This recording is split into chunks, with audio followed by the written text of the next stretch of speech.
All right, looks like we are live, and I want to welcome everybody to Standing For Truth. My name is Donny, and I am your host and moderator for this much anticipated debate, the debate you've all been waiting for. This is a completion of the Grayson from Base Theory and Dr. Dino debate trilogy on evolution.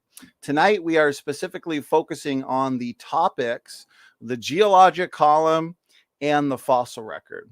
Now, tonight is going to be a lot more free flowing than some of the debates we do. We are mostly going to be having back and forth discussion. The debaters, Grayson and Kent, will be asking each other questions pertaining to the topic of tonight's debate. But before we get into the back and forth discussion itself, let's have some brief introductions and also just a brief explanation of the debaters' respective positions and opinions on the geologic column and the fossil record. That'll help us set the foundation for what we are going to discuss. And so, Grayson from Base Theory, why don't we start with you? Great to have you back. This definitely is not your first time debating, and you're no stranger to these. So what's going on? How you doing? A little bit about yourself, and then a brief overview of your position on tonight's topic. Yeah, hey everyone, Grayson here. So as Donny has noted, this is this is not my first rodeo. This is my third debate with Kent. I have a YouTube channel, Based Theory, where I do debates, not just on evolution and creation, but I have a lot of debates with creationists on there. In my first debate with Kent, we focused on genetics and evolution and Kent's notion of what a kind is. And I use genetics to provide evidence for evolution. Then in our second debate, it was focused on the fossil record. So we covered a lot of ground there. I would highly recommend checking out that debate. I focus on why the fossil record provides evidence for evolution. We covered Tiktaalik, we covered Plankton, we covered a lot of different stuff. Kent asked his famous question about where the different layers come from. Do they come from space? Spoilers, no. We talked about it in that last debate, and I've talked about it with Kent in other panels. So we have had exchanges beyond just the two debates. So we have a history. We've gone into a lot of these topics before. So tonight it's going to be a bit more free form of just sort of asking some of the questions that we haven't gotten to talk about yet, some of the things that have been left on the table, and specifically as they pertain to the geologic column and the fossils within. And so we're going to be using that to justify evolution and explain how those things disqualify or debunk a creation model. So tonight should be a lot of fun. I'm looking forward to it.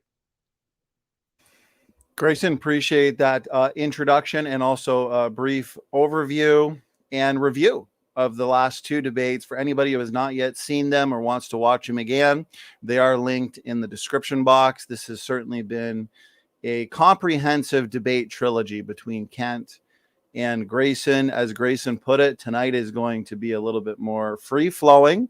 I'm looking forward to it. I think we're going to have lots of time to discuss the topic and also ask each other questions. To the audience, yes, we will be getting you involved as usual. We will be having an audience Q&A.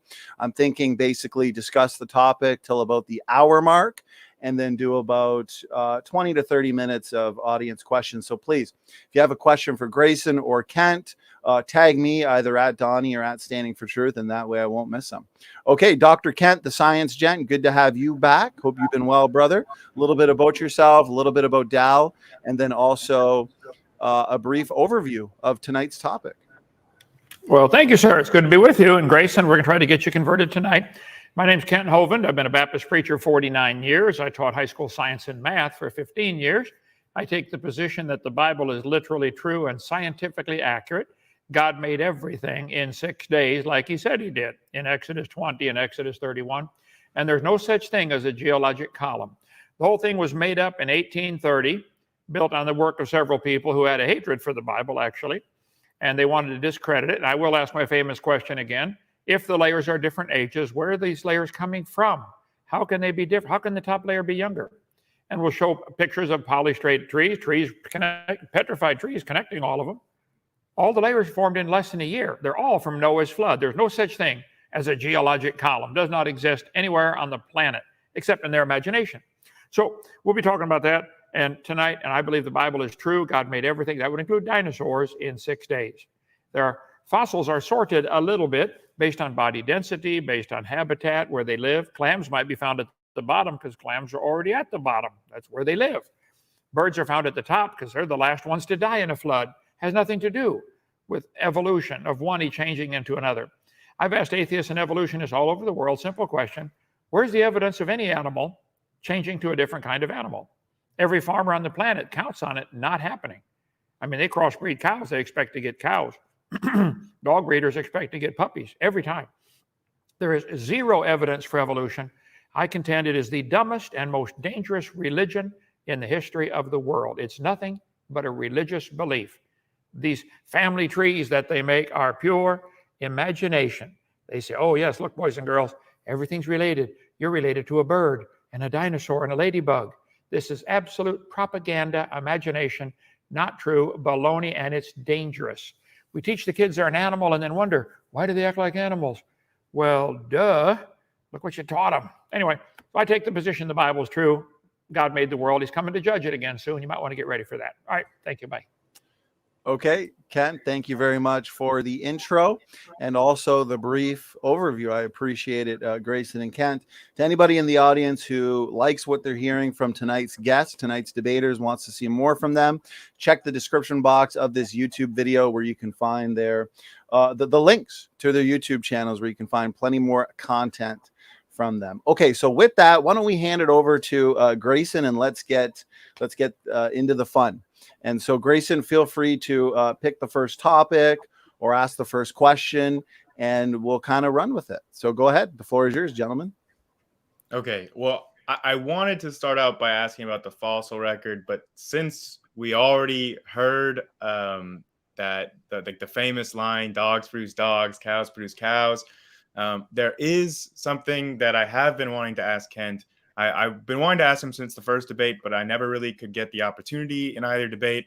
I'm pretty sure that he's heard of this before, but there's often like an analogy to the evolution of languages. So I just wanted to see, can we at least agree that languages evolve over time? Well, this would be a confusion of what the word evolution means. Evolution means an unrolling. Yes, I believe through a lot of intelligent input, people have created languages. That is not the same as the evolution of turning an amoeba into a whale. So it's a confusion of the word evolution there. Yes, if you want to use it that way, I believe languages have evolved along with a whole lot of intelligent people, and sometimes not so intelligent people, creating these languages. That's got nothing to do with biological evolution. Nothing. Go ahead.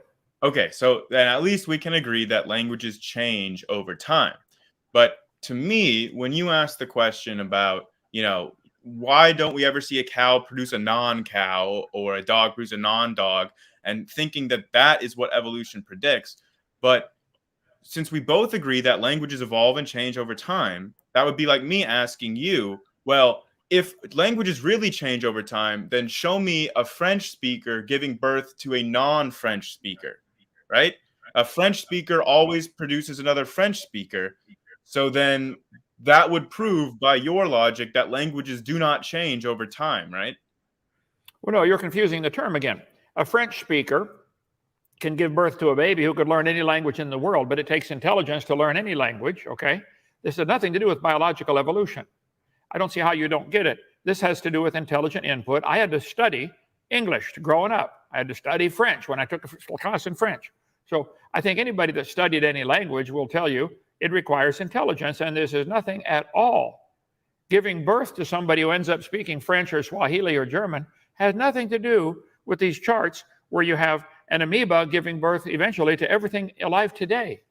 This is a real confusion of terms. I think you see that and are deliberately trying to dissuade people from the obvious. Go ahead. So the point in the analogy is basically that the changes in languages occur over multiple generations. They're not just one generation events. You don't have a French speaker give birth, or you don't have like a Latin speaker give birth to a French speaker, right? But we know that French came from Latin over multiple generations, but it was never a one generational thing. So it's the same in evolution, where you never get like one animal giving birth to a different kind of animal. The changes occur over multiple generations in the same way that it does with languages. That's why languages, you can construct like trees, like a phylogenetic tree of Latin splitting up into multiple Romance languages. It's very analogous to evolution, actually. Well, I know you think that it is, but it's not at all, because all of this requires intelligent people creating new words and thinking up new concepts. The word computer wasn't even thought of, 100 years ago. And now it's a brand new word. We've invented a lot of words. Microchip wasn't thought of 100 years ago. So we're adding new words to the English language, but this is involving intelligence. And we can see when these words are added. You can go back and look up in a dictionary. When was this word created? Okay. So this is not the same as a biological change. We never see any animal give birth to anything that could even begin to be considered a different kind of animal. There are, 12,000 different species of bees. They're still a bee. Nobody's seen this change to anything else. There are hundreds of species of rabbits. Man has decided he wants to divide them up into 100 different kinds of rabbits. The rabbits don't care how we divide them. You turn all the animals loose in the woods, the rabbits will seek out another rabbit to mate with, not a pine tree or an elephant. Every time. So the Bible says they will bring forth. They always bring forth after their kind. Rabbits bring forth baby rabbits. French speakers and bringing forth somebody who learns a new language is totally unrelated to this. I don't know how you come up with that analogy, but go ahead. So I think that you're being a little bit inconsistent here when on the one hand, you're saying that things like rabbits or dogs are just mankind's labeling of these animals, and the animals don't care about their labels. But on the same hand, you say that, well, no matter how many changes happen, they're still just a dog or they're still just a rabbit, even though you've just acknowledged that those are arbitrary designations according to your own argument. So, like, every single generation is different than the previous generation. You would just want to say, oh, but they're also the same kind. But your own argument relies on this designation being arbitrary. Do you not see an inconsistency there? I do not at all. And I don't see how you see a consistency. Language has nothing to do with biology. This is part of the intellect that takes place in the mind. Speaking a language does. I could learn a new language, I suppose. Probably anybody could. And some people speak multiple languages.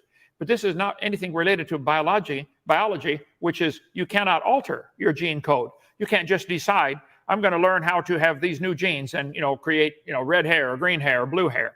You can't do that. You cannot decide to change. I can decide to change my language. I can study and change my hair color or my height. Those things are built into the genetic code. And you're very much confusing the subject here. No, there's no connection at all between languages evolving and biology evolving. We don't see what they claim on these charts. They have all the animals. Actually, they have all the bacteria, the eukaryotes, and the everything going back to common ancestors billions of years ago. This isn't science. Nobody ever sees this. We can see people make new words up and change languages. But that's totally unrelated. I don't know how you come up with that illustration, but get a different one.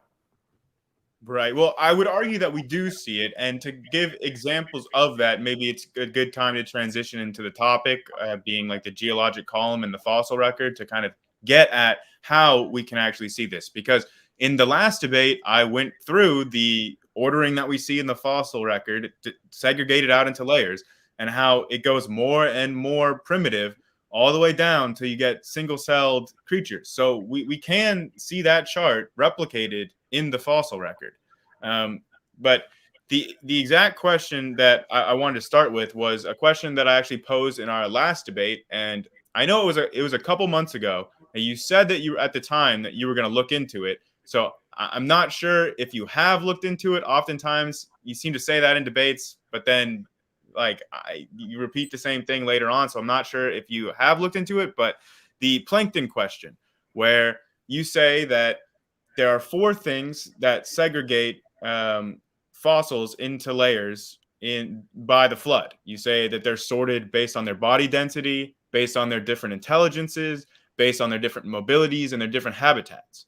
So the Plankton question examines specifically different kinds of plankton, all have the same body densities, the same intelligence, the same mobility, and the same habitat, and yet segregate into different layers in the fossil record. So like there are some that are found in every single layer. They're up there with the birds and they're down there with the clams, and they're in every layer in between. And it's not like they're identical in every layer. It's like slight variations somehow segregated between all those layers. There's other types that are only in the Jurassic layers and up. There are differences that cannot be explained by a flood. Like, so my question is, how can a flood sort something like plankton varieties that have all the same body densities, intelligence, habitats, and mobilities? How can a flood sort them? Well, I have a sand toy in front of me with several different colors of sand. They're all between two pieces of glass at the same time. Within seconds, it will make a whole bunch of different layers. Hydrologic sorting, it works. It's simple. You can buy these at Walmart, a sand toy. It's not complicated. I don't know that all the fish died at the same time in the flood. It's an awfully big world we live on, and it is round, by the way. So I think that if there was a global flood like the Bible teaches there was, these layers would be forming in different areas, and it might be the elephants die first and end up buried first. It might be the plankton dies first. It might be the diatomaceous earth, which is trillions and trillions of itty-bitty fossils, okay? I can't believe that you guys believe all the trillions of fossils found in the world fit in a dot smaller than a period. You have a hard time with them coming from an amoeba. I don't understand. Let me get to my slide here. So to answer your question, the sorting of the fossils may be generally based upon body density. Clams would be found at the bottom because clams are already at the bottom and most likely to die first. However, that would not have to be the case. Go any place where there's been a disaster, a dam breaks and floods out a village. They can be buried all sorts of different ways. It's not always that order. And I said very carefully when I said this in my seminar, generally, if there's an order, the clams would be found at the bottom, generally because they're the first ones to die. And they're often found petrified closed, indicating they got buried quickly, buried alive, because the clam dies as soon as it opens. But this is not going to be the rule over the whole world. There'd be all kinds of exceptions to this based upon local conditions.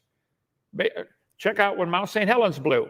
Some animals died within minutes, some died hours later as the heat smoke cloud overtook them, or the lava overtook them, or the ash overtook them. So no, it's not I'll say it again, generally there is a sorting. Birds are generally found on top. You guys think that's because they evolved last. I say birds can fly. They're the last ones to drown in a flood, usually. Though if they're near a place where there's volcanic activity, of course they'd die first. So no, it's not a hard, fast rule. I've never said that. So there are lots of directions that I can take this, but I mean, you're saying that it's general and there like a general order and there's lots of exceptions. So then I'm wondering, like, you're saying, oh, sometimes the elephants die first, sometimes they survive. So then, like, why don't we see this reflected in the fossil record? We don't find elephants in the Cambrian. We find them only in the Cenozoic. We don't find them together with the dinosaurs. I mean, what's the difference between like an elephant and a similar sized dinosaur? Or you say that the birds are up top because they fly, but what about the flying Jurassic mammals or the pteranodons or the flying insects from the Carboniferous period? Like there are lots of flying animals that are not ordered together with the birds. So like the planktons are a great example because you cannot use body density, intelligence, habitat, or mobility, any of the things that you want to try to use. None of that applies to be able to sort plankton. But when we look, the plankton is sorted. So that seems to imply that water, a giant global flood, is not what is sorting these layers. Well, probably 10 times already tonight, you've used the phrase fossil record. There is no such thing as a fossil record. There are lots of fossils, trillions of them, maybe even quadrillions if you want to count diatomaceous earth, etc. There's an awful lot of fossils in the ground. They're not a record. None of them have a date stamped on them. None of them can talk. It's man putting his interpretation on these fossils. If I took this to any university and said, how old is this clam? First question they would ask is, where did you find it? Because they date the fossils by the Geologic Column, which was made up in the 1830s. There is no Geologic Column. It does not exist. And I ask the question frequently. They say the top layer is 10,000 years old. This one's 150 million. This one's 2.5 billion. Well, where was the Holocene material sitting around for 2.5 billion years? Was it floating in space? How can the layers be different ages? There is no such thing as a fossil record. All the material was on the Earth at one time. All of it got sorted, just like all of these sand grains were in here at the same time, and they all get sorted in minutes. There's no such thing as a fossil record. There's no such thing as a Cenozoic or Mesozoic period. All the layers formed at the same time, and all over the world, petrified trees are found standing up, connecting all the layers. You guys never talk about that. A dead tree is only going to stand around for a couple of years. Petrified trees in the vertical position are common. Hundreds, maybe thousands have been found. There is no geologic column. There is no fossil record. I don't know who taught you that, but get your money back. They lied to you. Okay, go ahead. Okay, so yeah, not only do we talk about upright fossils, these polystrate fossils you're talking about, but I have talked about this with you before in our past debates. The same with this question about where the layers are coming from. All I just heard was a dodge and changing the subject. But sure, the layers are coming from plate tectonics and volcanism. Are you happy now? No, wait a minute. So moving a layer from here to here by plate tectonics changes the age of it. So if I move this fossil on top of this one, this is now younger. But if I move it this way, this is now younger. So they're all the same age. Moving it, shuffling a deck of cards does not change the age. The top card is not younger. How can you not get it? Plate tectonics, moving them around, is not changing the age of it. Okay, I don't understand how you cannot get it, because this is about the third or fourth time that I have explained this to you. Like we've done this routine before where I say, Kent, the atoms that make up my body are the same age as the atoms that make up your body. But we are different ages because we date ourselves based on the age of our formation. So we don't date ourselves based on the age of the material that makes us up. It is the exact same for the layers. We date them based on the age of their formation, not based on the age of the material that makes them up. And I've explained this to you before. Okay, then tell me, how do you date the Jurassic period? If all of the molecules in the Jurassic layer are the same age as all the rest of them, 2.5 billion years old, or 3.6 or whatever, if all the molecules are the same age, how do you know the Jurassic layer is 150 million years old? You can radiometrically date the igneous layers above and below it to get a bounded range of possible dates. Now, hold it. You understand, radiometric dating was not even invented till the 1950s. And this Geologic Column was made up 120 years before that. Yes, that's why it was so amazing. How did they date it then? That's why it was so amazing when we did develop radiometric dating and we found out that it agreed with the stratigraphy that we had already done. So at first, when it was first developed in the late 1700s, stratigraphic correlation, which is what we're talking about here, was first done using what you're talking about, by the types of fossils found. That's because it was a creationist that came up with this idea where he was looking at the different layers and he was the one that noticed, hey, these layers only contain these kinds of fossils and they correlate with other layers around the world. So he started it by looking at the different kinds of fossils it contained. But then after that, then geologists started doing stratigraphic correlation based on the type of rock, not the type of fossil. And then after radiometric dating came along, then they started using radiometric dating to do stratigraphic correlation. So there are multiple methods, not just biostratigraphy, which is what you're talking about. There are multiple methods and they agree with each other. Okay, radiometric dating I cover very thoroughly on my video number 7. I wouldn't trust it at all, and you should not either, okay? I use the illustration. If you walk into a room and find a candle burning on the table and I ask you the simple question, when was it lit? Well, I don't know. We can do some real science, empirical science. We can measure how tall the candle is. Okay, it's 7 inches tall. We can measure how fast it's burning. Okay, we watch it burn for a while, get an Olympic stopwatch, and it's burning 1 inch an hour. Here we got 2 facts nobody's going to argue. It is 7 inches tall. It's burning 1 inch an hour. When was it lit?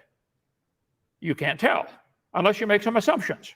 How tall was it to start with? Has it always burned at the same rate? You can't know either of those. Radiometric dating would not have been feasible if the geologic column had not been erected first. The dates have to match the geologic, because the geologic column was invented way before radiometric dating. Fossils, this guy said, I can think of no cases of radioactive decay being used to date fossils, from New Scientist magazine. Earth's atmosphere is 300 miles thick. Most of it's within 10 miles. This is where it blocks out a lot of UV light.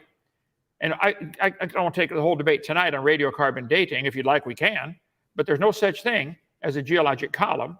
All the layers formed at the same time, and radiometric dating, invented by Willard Libby in 1955, has nothing to do with the age of the Earth. It's a guesstimate based upon how fast has it been decaying. We know they get wild numbers with radioactive dating. They date things that are still alive, and they come back millions of years old. I can show you examples of it here. I don't think you want this, though. You want badly for the Earth to be billions of years old, because that's the only way you can turn a frog to a prince. You have to have billions of years. Let's see. Laboratory. Let's see.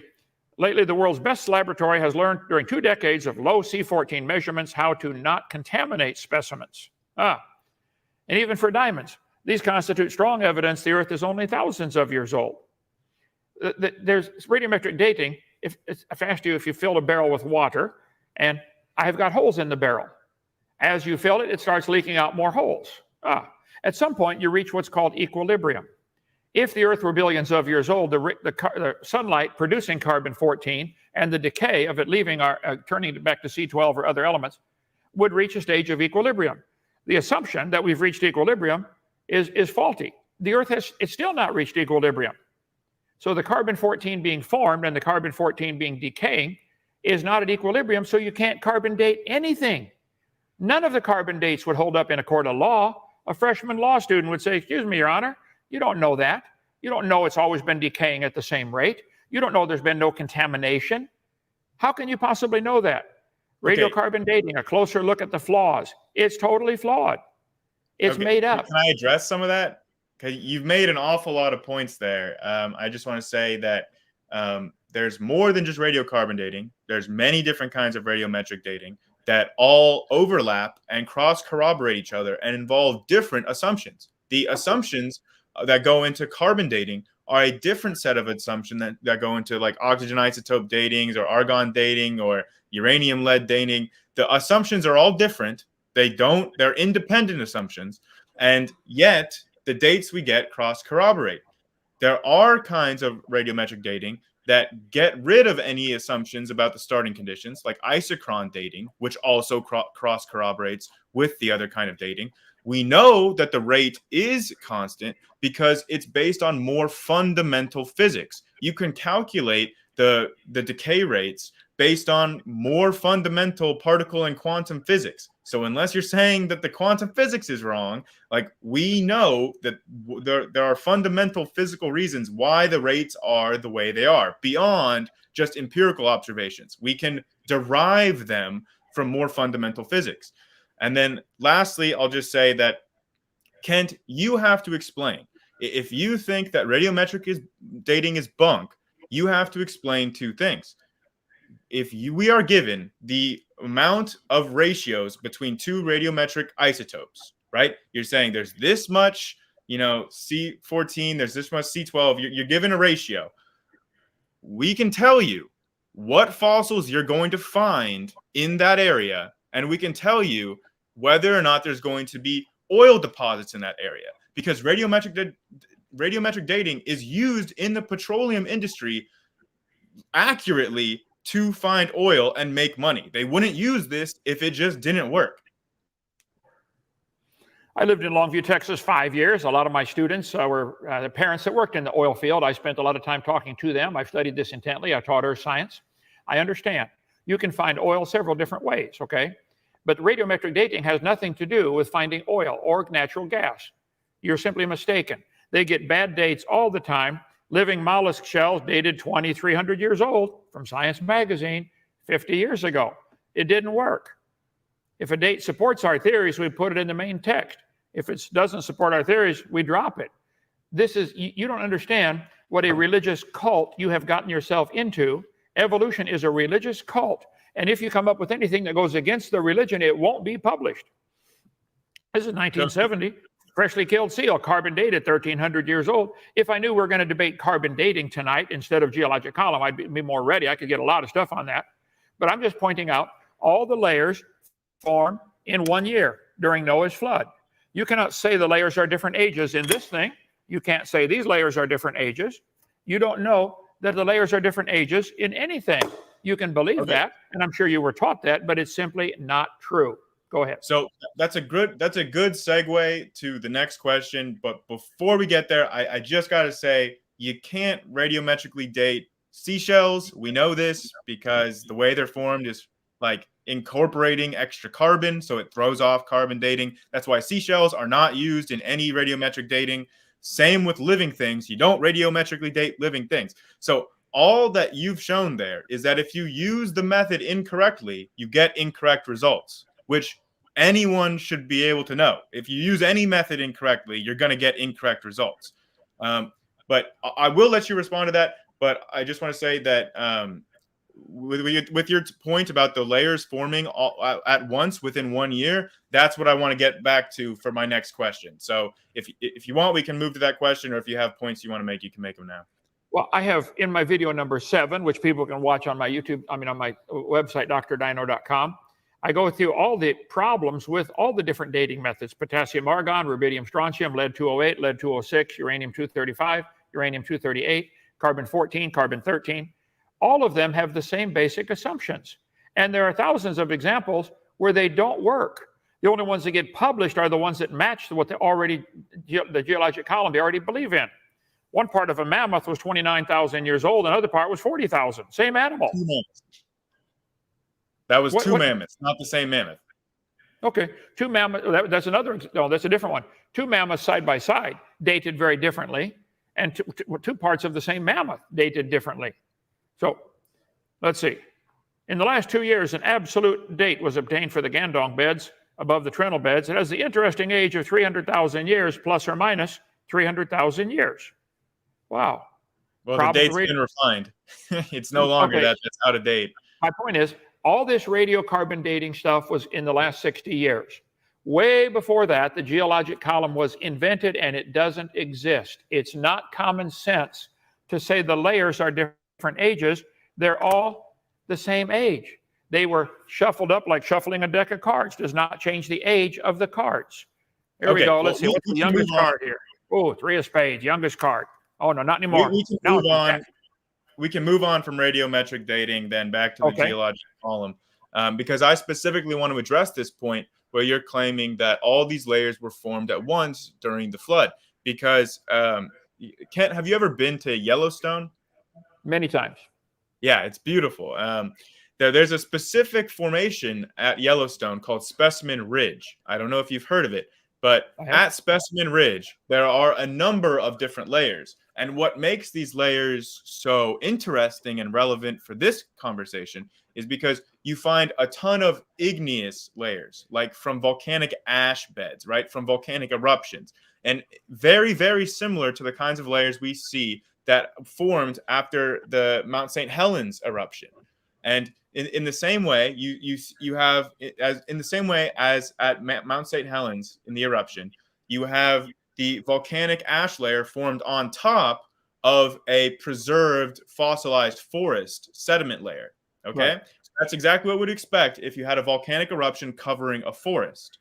But at Specimen Ridge in Yellowstone, you have multiple of these layers. So you have the fossilized forest, then you have a layer of volcanic ash, an igneous layer, then you have another fossilized forest. So you had a volcano erupt, cover the forest in ash, and then you had a new forest grow up and mature and become a mature forest on top of that ash.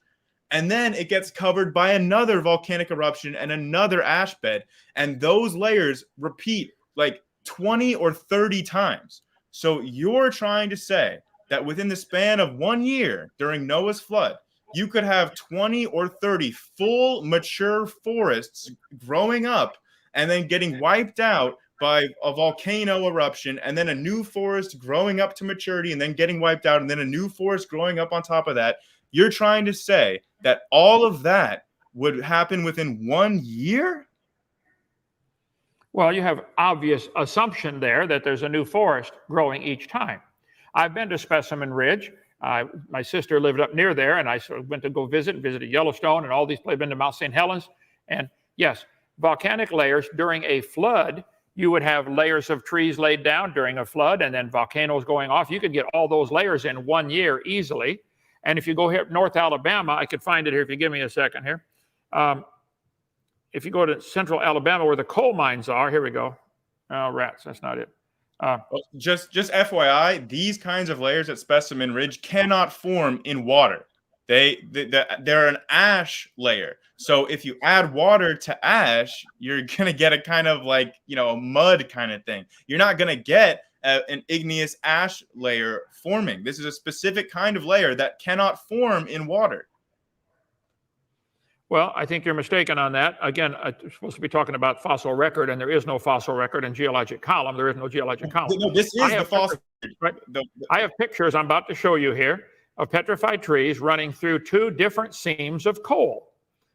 They run through the Blue Creek Formation and the Mary Lee Formation right up here in North Alabama, not too far from where we live. You have petrified trees running through two seams of coal. Nearly always the coal seams are on top of a layer of clay, not soil. Not good dirt. We have clay here in our gravel pit where I live. So you're simply mistaken about the layers having to represent a whole new forest growing each time. No, I'll get to it. I'm sorry. I didn't know that was the topic of the debate tonight. But no, I would say the petrified trees that are standing up, of which there are hundreds of them, are clear evidence that all the layers formed before the tree could rot. Go get that one out of the museum, guys, the real heavy one, the log the guy just sent us from with the bark still on it.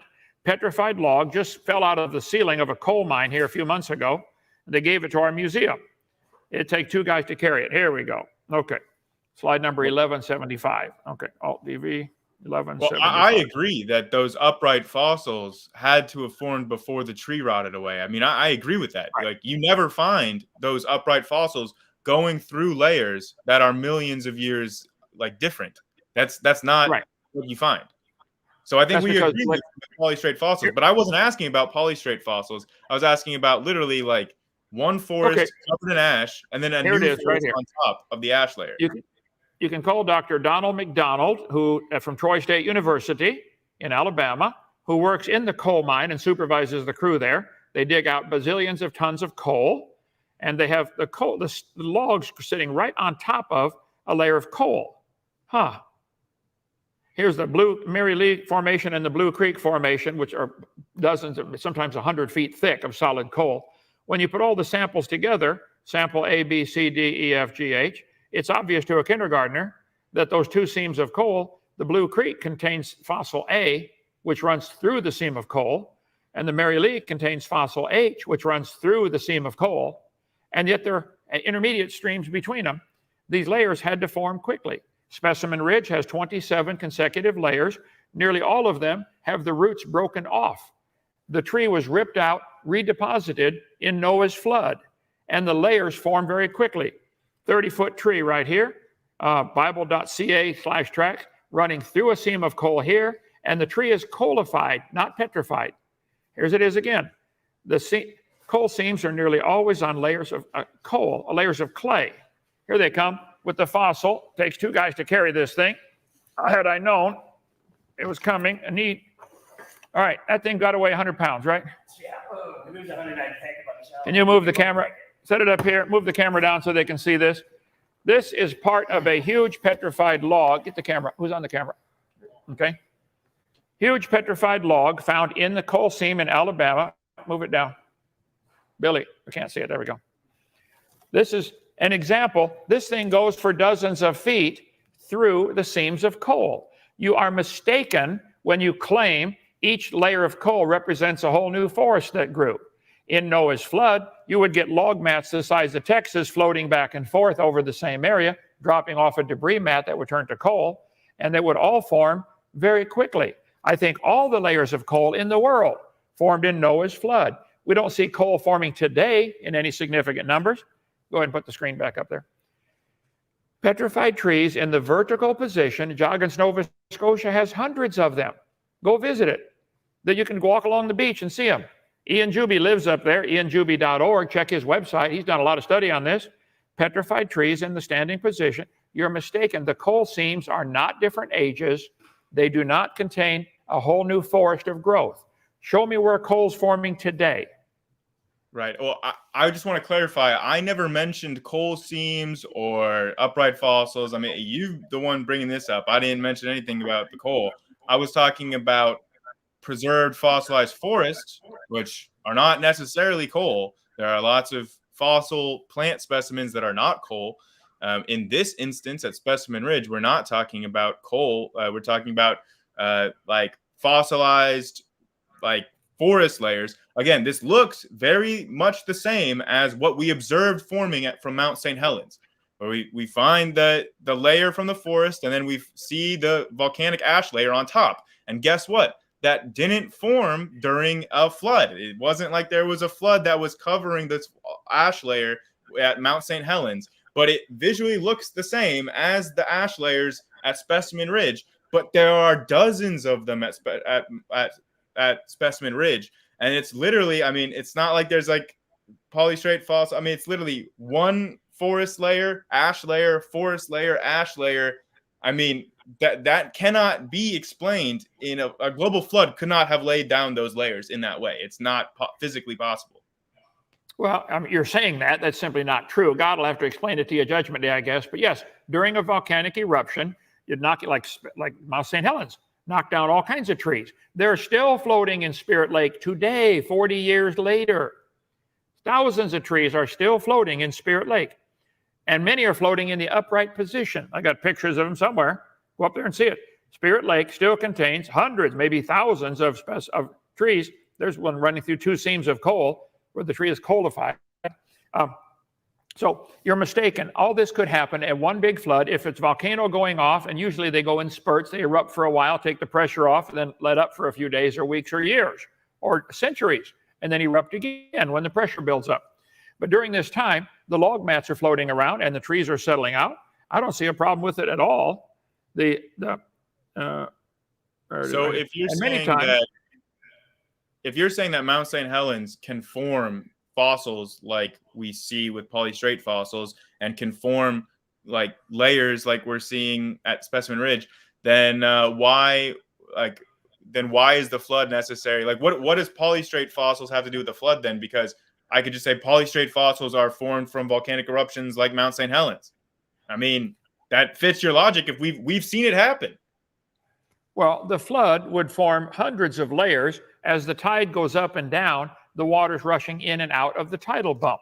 Every 6 hours, 12 and a half minutes, you get a tidal change from high tide to low tide. And depending on the topography, other things affect that. But generally, worldwide, the average is 6 hours, 12 and a half minutes from high tide to low tide. As the tide is coming up, where's the water coming from to fill that bump? It's being sucked in from all sides by moon's gravity. So the water's moving sideways. And frequently, petrified trees, polystrata trees, fossilized, are upside down. This had to be deposited by a flood, by a tree that's been ripped out by the roots. How do you get a petrified tree running through many layers upside down? Did the tree grow the wrong way looking for sunlight? Can I ask, what about the polystrate trees that we have that show secondary growth, meaning that they started to get buried, and then after that burial started, they continued to grow, and they continued to develop root systems and grow? How is that possible in a flood? Oh, very possible. Happens all the time. Trees can be ripped out, land someplace miles away, and start to grow again. How do you think they go to any nursery? They dig out plants, they sell them to you, you take it to your house and stick it in the ground, and it grows again. Wow, secondary growth. Thousands of people do that. My wife went today and bought a bunch of plants for the Dinosaur Adventureland here. It's going to be secondary growth on those roots. So yes, a flood can rip things out, redeposit them, and if they get in good conditions, they start growing again. It's got nothing to do with it. The Bible says, though, the scoffers would be willingly ignorant of that flood. You're proving it to us tonight. This goes along with an idea that we've touched on before, which was when we were talking about the Grand Canyon. And I brought up the fact that there are fossilized animal tracks on land, like footprints in the intermediate layers of the Grand Canyon that you want to say formed all at once during the flood. And in response to that, you brought up this notion of, oh, the tides go in and out, and not everywhere was underwater all at once, and some areas could have, been under the water of the flood, and then the waters moved away, and then the animals came back up, and then they got flooded again, and you stick by that model, correct? That's what you were just explaining with the secondary growth of the trees, because the trees would have to be ripped up, moved by the flood, and then the flood waters would have to recede enough for dry land to become available for that tree to land on and begin growing again, right? Well, if you read the Bible dates in Noah, Genesis 6, 7, and 8, Noah was in the ark for 1 year. That does not mean the whole world was flooded for 1 year. We know in the 7th month, the ark rested. So the crust of the earth is obviously flexing up and down. It is still flexing up and down. And, oh, there, my globe. I just had it here. Oh, here we go. Fell down. Okay. So yes, I believe during the flood, parts of the world may be underwater for a few weeks, and then above water for a few weeks, and then back underwater for a few weeks. I don't know. I'll watch the video when I get to heaven and see what happened. But to claim that the flood is the explanation for all the fossils is pretty minor compared to your guys' claim that all the fossils represent animals that came from an amoeba, which came from a dot of nothing exploding. You don't understand what the flood could do to the fossils. Okay, I don't understand it all either. Well, but I'm not demanding that my view be taught. But you guys want all the animals to come from an amoeba, which came from a dot of nothing exploding 13.772 billion years ago. I don't understand how you can reject a simple teaching of a flood forming. Show me where fossils are forming today. How many buffalo died out west in the last 200 years? Show me a fossilized buffalo. Okay, so I just want to say this is like the third time tonight that you've brought up this dot of nothing exploding and the singularity in the Big Bang. So, I mean, I don't know if you want to ask me about that later, but you can, even though it's not really a topic, but whatever. I mean, we can go off topic, but you brought up... Just a second. This is the 4th time you've dodged my question. I keep asking you questions and you go on to something else. Where are fossils forming today? Show me, any place. Well, okay, since we've already talked about Mount St. Helens, we've seen some of the trees that were involved in the eruption of Mount St. Helens begin to incorporate and mineralize. So we've seen the fossilization process start there. But it happens in numerous places in anoxic environments under lots of sediment burial. So it does happen today. Would you agree there are trillions of fossils like the fish fossils found in the Karoo Formation in South Africa, of which we have dozens of them here? Would you agree that diatomaceous earth is almost totally fossilized little bitty tiny creatures, diatoms? There are trillions of them. Where are fossils forming like that today? A few petrified trees are forming near Mount St. Helens. Maybe so. Good observation.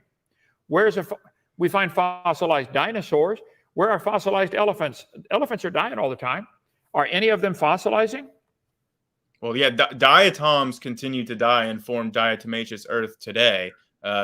Lots of animals die and are buried in sediment and in anoxic environment that are on their way in the fossilization process today. So, okay, let's see. Does happen. And really quickly, the last major question that I had is something that you just brought up in saying that you're not trying to teach your beliefs in school. So I wanted to ask because haven't you sold a DVD series called Public School Presentation, where the description, I'm literally reading it, it says Dr. Kent Hovind covers how to the legality of teaching creation and discussing textbook selection processes and 4 ways to improve your own county textbook choices. I mean, it sounds like you are trying to get this taught in public schools. And the only reason that you say that you're not is because you don't have the political power to actually get this taught in public schools. But if you did, I think that we would both agree that you would absolutely be in favor of teaching the Bible in public schools as fact and getting evolution out of public schools. I mean, can you be honest enough and agree that you would be for that? I have consistently said we should teach truth in schools. We should not teach lies. We're teaching the kids all kinds of lies, my video number 4. And yes, I've spoken in public schools and will do so again if I get invited. And we have public school groups that come here to our Dinosaur Adventureland. Does that bother you? That they might be taught your religion isn't true? Wow, you're not a Muslim going to start killing non-evolutionists, are you? So yes, I believe kids ought to be taught the truth. The truth is, all farmers have ever seen is cows produce cows. So it's logical to say they must have started from a cow. It is not logical and not scientific to say they all started from an amoeba. You guys have your charts showing an amoeba turning to a cow. That's not science. The kids should not be taught that. No, they should not be taught an amoeba is the base of a family tree with everything on it. That is a lie. It's not science. We don't see that. Nobody ever sees an amoeba produce a non-amoeba or protozoa produce a non-protozoa. But you guys have the protozoa turning to an elephant on your charts. That's propaganda. It's not science. Diatomaceous earth, trillions of fossils. Here's a whale fossil standing on end in the diatomaceous earth. I was out there. I went to Lompoc, California. I got a bunch of the diatomaceous earth right here with fish fossils in it. We have a whole bunch in our museum. You split these things open, and they contain bazillions of fossils. Estimates are there's 800 million fossils, vertebrate fossils, in the Karoo Formation in Africa. Just Google diatomaceous earth, little bitty diatoms, trillions and trillions of fossils. You really think we should teach the kids that all this happened by chance? Nobody made the diatoms. Nobody made the elephants. It evolved from a dot of nothing exploding. You think that is science and we should all pay to teach that? No, Yes, I think that's a straw man of science. I don't think that that's actual science, what you just said, because you're not describing actual scientific theories like evolution or the Big Bang. You're giving a straw man of those theories to make it sound ridiculous, but that's all you're doing. Wait. Here is a 2021 biology textbook by Campbell, which has all kinds of these family trees of everything turning into something else. And nobody ever sees anything turn into anything else. I got it all marked up. We'll show it on, get it on screen if you'd like some time. But they do show the family trees of everything going back to an amoeba. And my point is, this isn't science. These family trees are propaganda. They are not science. This showing, let's see, what do we have here? Single-celled creatures turning into everything. Do you believe this ought to be taught to kids in public school? That specifically, I can't vouch for those graphics. But I think that the theory of evolution should be taught in public schools, yes, because it is empirically demonstrated as science. You think it's been demonstrated scientifically that an amoeba, let's see, here we have a human and a bird. Do you believe you are related to a ladybug? The genetics shows that is indeed the case. So I have to add you to my chart. Okay, I got the chart behind me. What different? You've already added me on your chart with corn. Have I done that already? Let's see. I should be on there with corn. What? On our very first debate, you asked me if I was related to corn. Oh, to corn. Okay, I forgot. I got to add you to corn. Okay, so you're welcome to believe that, but that's not science. These charts are not science. They're propaganda. And yes, they should not be taught in public schools, in a science class anyway. In a religion class, sure. You could teach Superman can fly in a religion class also if you want. We don't see any of these creatures produce, and humans have always produced humans. But do you believe humans came from and are related to a fern and a shark and, let's see, a starfish and an octopus? I'm just pointing out this is not science. Science is what we can observe, study, test, and demonstrate. The word means knowledge. We don't know that an amoeba turned into an octopus. You don't know that. We don't see it. We see octopus have babies all the time, and they come out baby octopus. So when you say... So why on earth would we... Okay. When you say an amoeba turned into an octopus, what do you mean by that? Because it sounds like you're talking about it just somehow magically, you have an amoeba and then it just transforms into an octopus, which I think we should be able to agree is a straw man of what evolution says. So what do you mean turned into? Okay. Does this textbook show the students that the single-celled protozoa slowly over trillions of generations and quadrillions of years turned into a human? That's what it's showing the kids. Come on now, wake up, son. This is showing the kids a protozoa slowly, over billions of generations, became a human. We don't ever see a protozoa produce a non. What now? I don't think it's showing. You don't think this chart is teaching the kids that the protozoa slowly is turning into everything alive today? They've got lines connecting them, all of them going back to it. Is the protozoa the ancestor of the frog and the human and the bird and the fish? That's what they're teaching the kids by drawing a line on the paper here.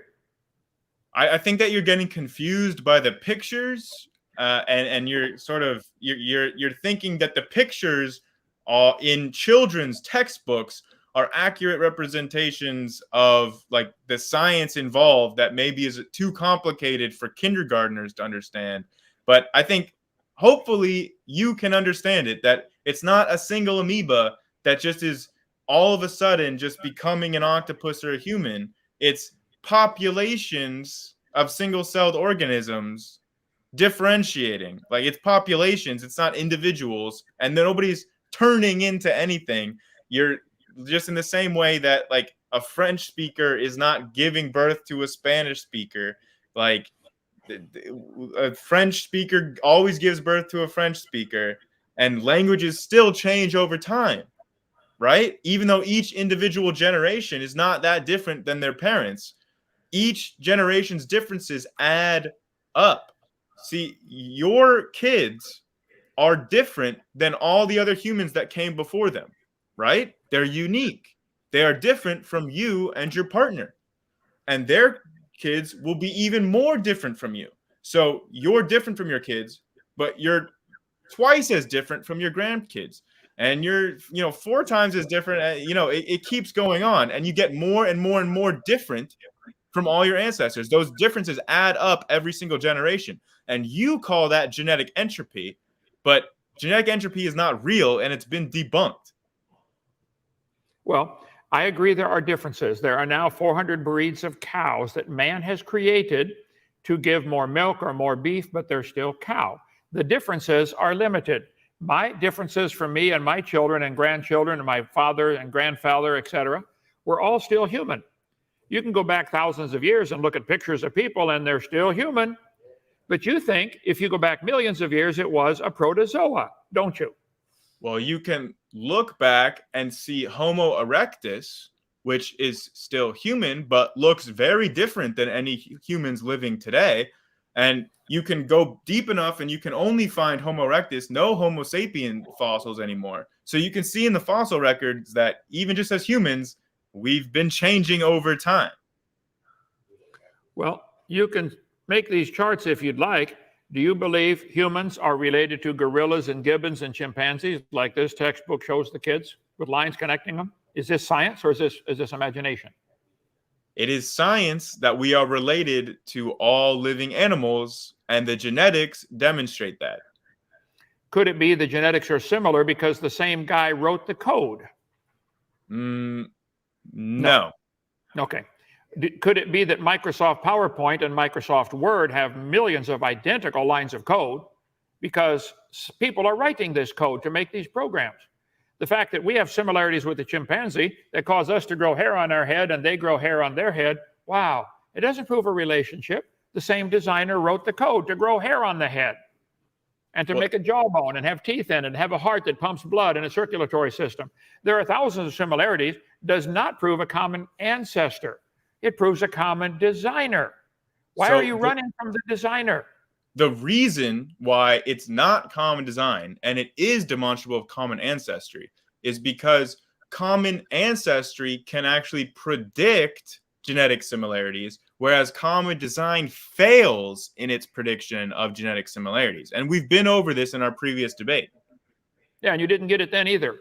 I predict that my grandchildren will, then one of them just got married, if she has a baby, the baby will be a human. I predict that right now. Mm-hmm. I would too. I predict if you go 1,000 generations from now, it'll still be a human. I would too. That's the law of monophily. But yet you think the amoeba somehow was able to not do that. I mean, the protozoa. The protozoa here in this textbook, slowly, over millions of generations, became everything. Protozoa are still having babies today. They're called protozoa. Why don't we see it change slowly? Show me the protozoa that is slowly changing today. There are trillions of them out there. Are any of them making babies other than protozoa? Surely somebody's got to be making, a protozoa with hair or an armpit or something. So again, we've already been through a single-celled organism evolving multicellularity. Numerous people have brought up chlamydomonas to you, but I think that what you're ultimately doing, what you're asking for, is you're bringing out a 12-inch ruler, and you're saying, prove to me that a mile exists, but only prove it to me using this 12-inch ruler. I want to see it within one human lifetime. I want to see it within these 12 inches. I want to see you show me that a mile exists. But you cannot demonstrate a mile within 12 inches. So you just admitted, and don't even know it, that evolution isn't seen. It's not observed. It's imagined. Here we have a family tree, the lungfish and the birds and the hawks, all coming from a common ancestor in a 2021 textbook used in public schools. I resent that. I'm going to fight that till I die and past that. My videos are going to go everywhere, and there's nothing you guys can do about it. We got 15 million of them out there in 42 languages, and we're going to put out as many as we can to say evolution is imagination. It's a religion. You just admitted you can't see a mile on a 12-inch ruler, and you can't see evolution in a human lifetime. So, the word science means knowledge. We know cows produce cows. We do not know cows came from a protozoa. You can imagine that if you wish, and even if it's true, it wouldn't be scientifically provable because it's not observable. These charts are pure imagination. It's not, it's a religion. So here's the point with the ruler, right? Because you can measure a mile in inches. It just takes more than 12 inches to do so. So the analogy is not showing that evolution is not observable or measurable. It's just saying that is what you are asking for is to demonstrate a mile within 12 inches. Like, you're asking for something that is patently absurd. But if you add up enough inches, you can get to a mile. Just like if you add up enough microevolution, you zoom out on the time scale, you're getting macroevolution. They are mechanistically the same thing. Like, there's nothing mechanistically different between microevolution and macroevolution. It's the same process. The only difference is the time scale involved. Well, this is your imagination kicking in again. You don't know that. That would not be science because we can't observe it. We can observe a bunch of inches add up to a mile. We don't ever observe a protozoa change to something else. There's bacteria that have an 8-hour generation time.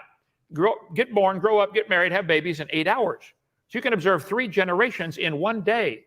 So one scientist in his lifetime could observe hundreds of thousands of generations, and you could watch this experiment go for generation after generation of humans, and you'll find out they're all still producing bacteria. We don't see it happening.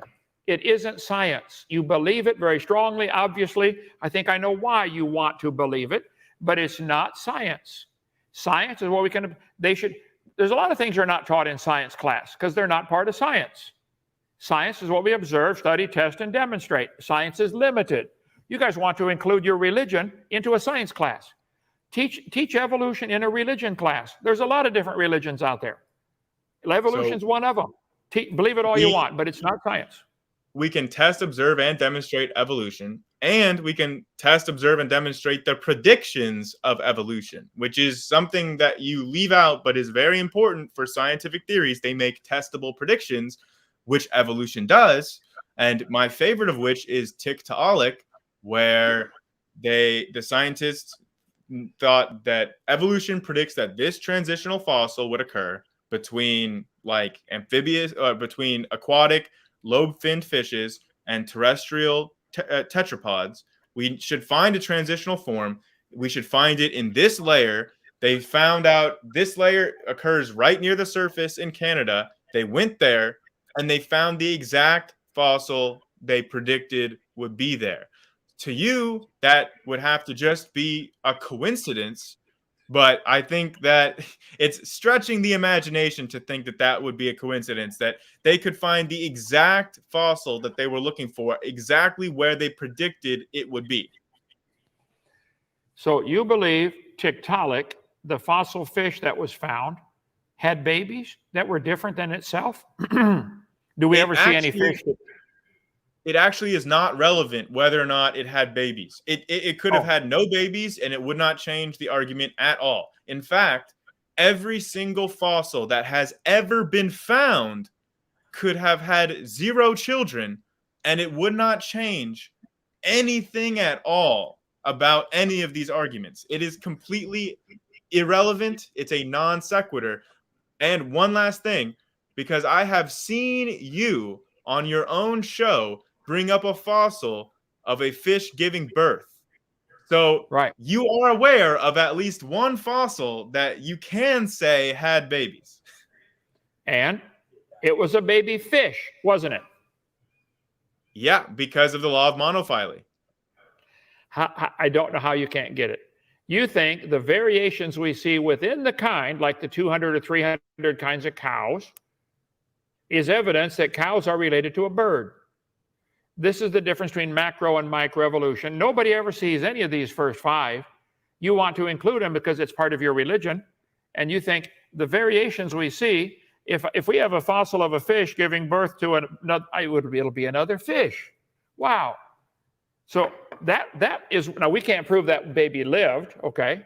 In a court of law, you can never prove it. That's not evidence for evolution, because we can see it's a baby fish. You can prove it died. We have the fossil of the dead baby fish. We know it died. Right. We know it didn't live. You can prove it didn't live.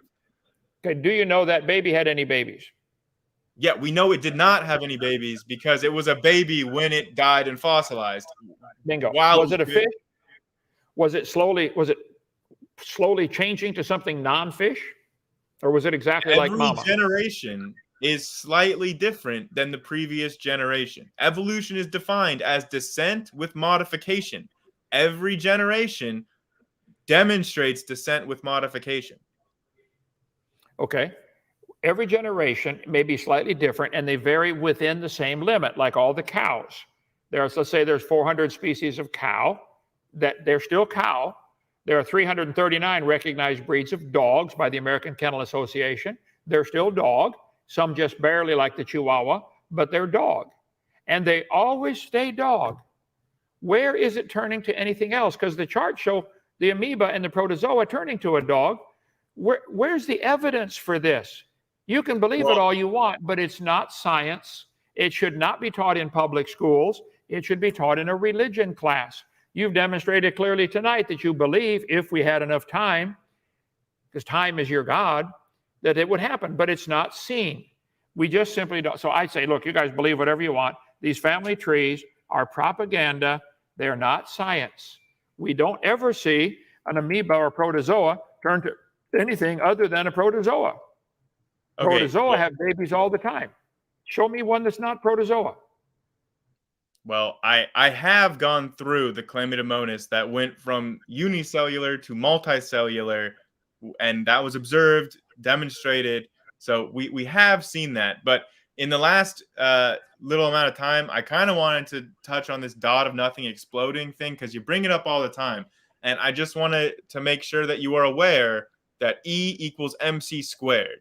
You are aware of that and agree with it, right? Because that explains how you can fit all the matter in the universe into one point, because E equals MC squared. Matter can be converted to energy, and photons can be stacked right on top of each other, occupying the exact same space.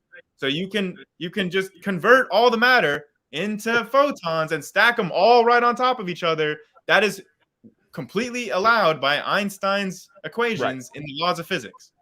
Einstein's theory of Einstein's equation, E equals mc squared, energy equals mass times the speed of light squared, is a example of how much energy can come from a little bit of mass.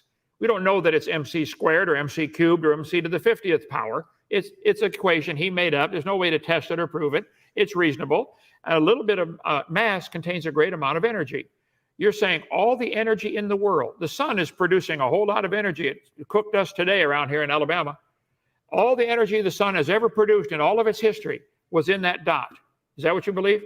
Like the show right here? All the stars are producing a lot of energy. All that energy was squeezed into one proton. Is that what you are saying? not squeeze it to one proton. It was in one small area, but it's not a proton that it was in. But yes, Okay. And physics shows us how this is possible. Like I said, photons can all fit on the exact same space, and matter can be converted to photons or other bosons, which all can fit in the exact same space, right on top of each other, occupying the same space. So yes, it is completely allowed within the laws of physics for everything to be condensed into one dot. That is completely allowable based on the laws of physics. Particle physics, quantum physics, cosmology, everything allows for that to happen. There's nothing that breaking any physical laws involved in that. Okay. So were the protons on top of each other, or inside of each other, or in the same space? What do you? There were no protons. All of the protons are mass, which are converted to energy, right? They're bosons, right. And protons are not bosons. Right. So who made those? Who made the photons? Nobody made them. They came from where? So photons can come from a number of different sources. In this case, the photons would have emerged from the breaking of electroweak forces. So the electroweak force had a certain force carrier boson. When the electroweak force separated into electromagnetism and the weak force, it became photons and the W and Z bosons. They differentiated from each other, even though they used to be indistinguishable as a unified boson. Okay. And where was this taking place? Where did space come from for this to take place in? Where did space come from? The origins of space and time, since they're part of the same 4D manifold, are still unknown, because we're still trying to figure out if space and time are even fundamental to the universe. The quick answer to what you always ask is we don't know, because the Big Bang doesn't describe anything from before the first Planck epoch. So there's no description for the very first instances. We literally lack the math and the physics to be able to give any answers to what was the very first earliest instances like. Okay, so the answer is we don't know. Maybe in the future we will develop better physics where we can understand some sort of unified field theory, and we can understand what was going on, and we can answer those questions, and we can understand where space and time come from. But at the moment, we do not have the physics and math to be able to answer that. So the only honest answer I can say is I don't know. Thank you. So until you know, should this be taught in science class as if it's true? It should be taught that we don't know. Okay. It's not taught that. It's taught this is the way it happened. I got the textbooks right here. They teach, 13.772 billion years ago, all the matter in the universe was in a dot and it exploded. That is being taught, but you don't know. It's not science. Science is what we know. Knowledge. Look up the word science, seer, Latin, to know. What do we know? We know cows produce cows. We do not know a cow came from a protozoa. So it's not part of science. Now, I'd like to ask you one final question. I got a bunch of Boy Scouts coming here to go to our camp out, okay? 13.772 billion years ago, all the matter and all the energy was in this little tiny photon in your mind, okay? What was 13.773 billion years ago? What happened then? 13.774 or 14 or 15 or 2 billion trillion years ago. Was time created at the same time as matter and space? So yeah, time is relative, right? That's what Einstein showed us. So our universe's relative time does not extend past the Big Bang that we know of. So it doesn't make sense to ask what was before the start of our universe's time. There could be times that are not our universe's times. I have no idea. Okay, I'm not making a claim about that. There could be times before our time. We have no way of knowing that. All that we can demonstrate using the cosmic microwave background, our own observations, is that it is factual that at one point the universe was in a smaller, hotter, denser state that was so dense that atoms could not form. So there were no atoms, and we see that in the cosmic microwave background. So we know that at some point that was the state of the universe. There were no atoms. It was all just an ionic gas cloud for quite a while. And we know before that, I mean, we have several different means of knowing before that, like with like neutrino background and with like the different ways. I mean, it gets kind of complicated into the physics of like, the acoustic oscillations in the CMB, but there are ways of determining before the CMB. So we do have some empirical measurements from these early time periods. But before that, there's no way. We cannot provide an answer. We don't even know if your question makes sense logically. What was before the start of time? That doesn't sound like a logical question. Okay, gentlemen, let me jump in. And Ken, I want to give you the opportunity to respond. We do have some audience questions that we need to honor and get to. And so, firstly, excellent discussion. It's been a ton of fun. I love the back and forth, free-flowing nature of it. Grayson, since you started the discussion, why don't we give Kent a quick final word or response, if that's fair, and then we'll jump into some audience questions as we wind things. Okay, perfect. Kent, go ahead. Final word. Grayson, I challenge you to find any physicist on the planet who can squeeze a gallon of water into a dot the size of a proton. Water cannot be compressed. There's a whole lot of water on this planet and maybe out in space, and there's a whole lot of stars. And you think, I can't understand how a grown man can believe it all fit in a photon. Who taught you that? Go slap them hard and get your money back. You can't get a gallon of water into a dot. You couldn't squeeze a gallon of water into a pencil eraser size. Please do that for me. How much energy would that take? You guys have been taught something that is so stupid, I can't believe a grown man would believe that. This isn't science, it's imagination. Just imagine everything squeezed into a dot. No, I don't want to imagine that. That's not science. We can't squeeze a gallon of water into a dot, let alone the whole Pacific Ocean. It's not science. Matter cannot be created or destroyed. That's the first law. I'd love to address that really quickly if I can. Sure. Just like, we absolutely have done what you're asking, or at least an equivalent. At the Large Hadron Collider and at other particle accelerators, we actually have, like, if you were to condense water, right, eventually you would strip away all the electrons. Eventually, you would only have the nuclei of the water. If you keep compressing it, you're going to break down the protons and neutrons themselves, and all you're going to have is a quark gluon plasma. That's what's going to happen if you keep compressing that water. And we have formed quark gluon plasma experimentally. We have tested, measured, demonstrated that we have formed quark gluon plasma in particle accelerators.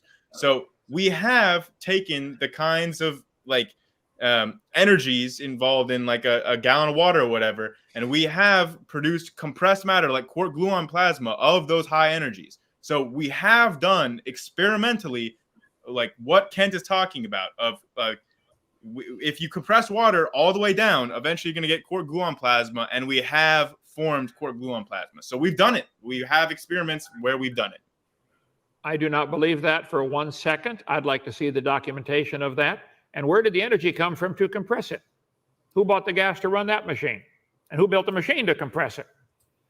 You don't get it. Donny, I need to go soon if we can. Let's get the audience questions. These go forever, and he's not going to get it, but I'll keep trying. Go ahead. Audience questions. Are they here?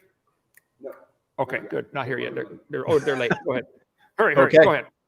All right, Grayson and Kent, appreciate the thorough back and forth discussion. We'll start with the super chats just so we make sure we get through those, and then we'll get through as many other questions as we can until your guests arrive, Kent.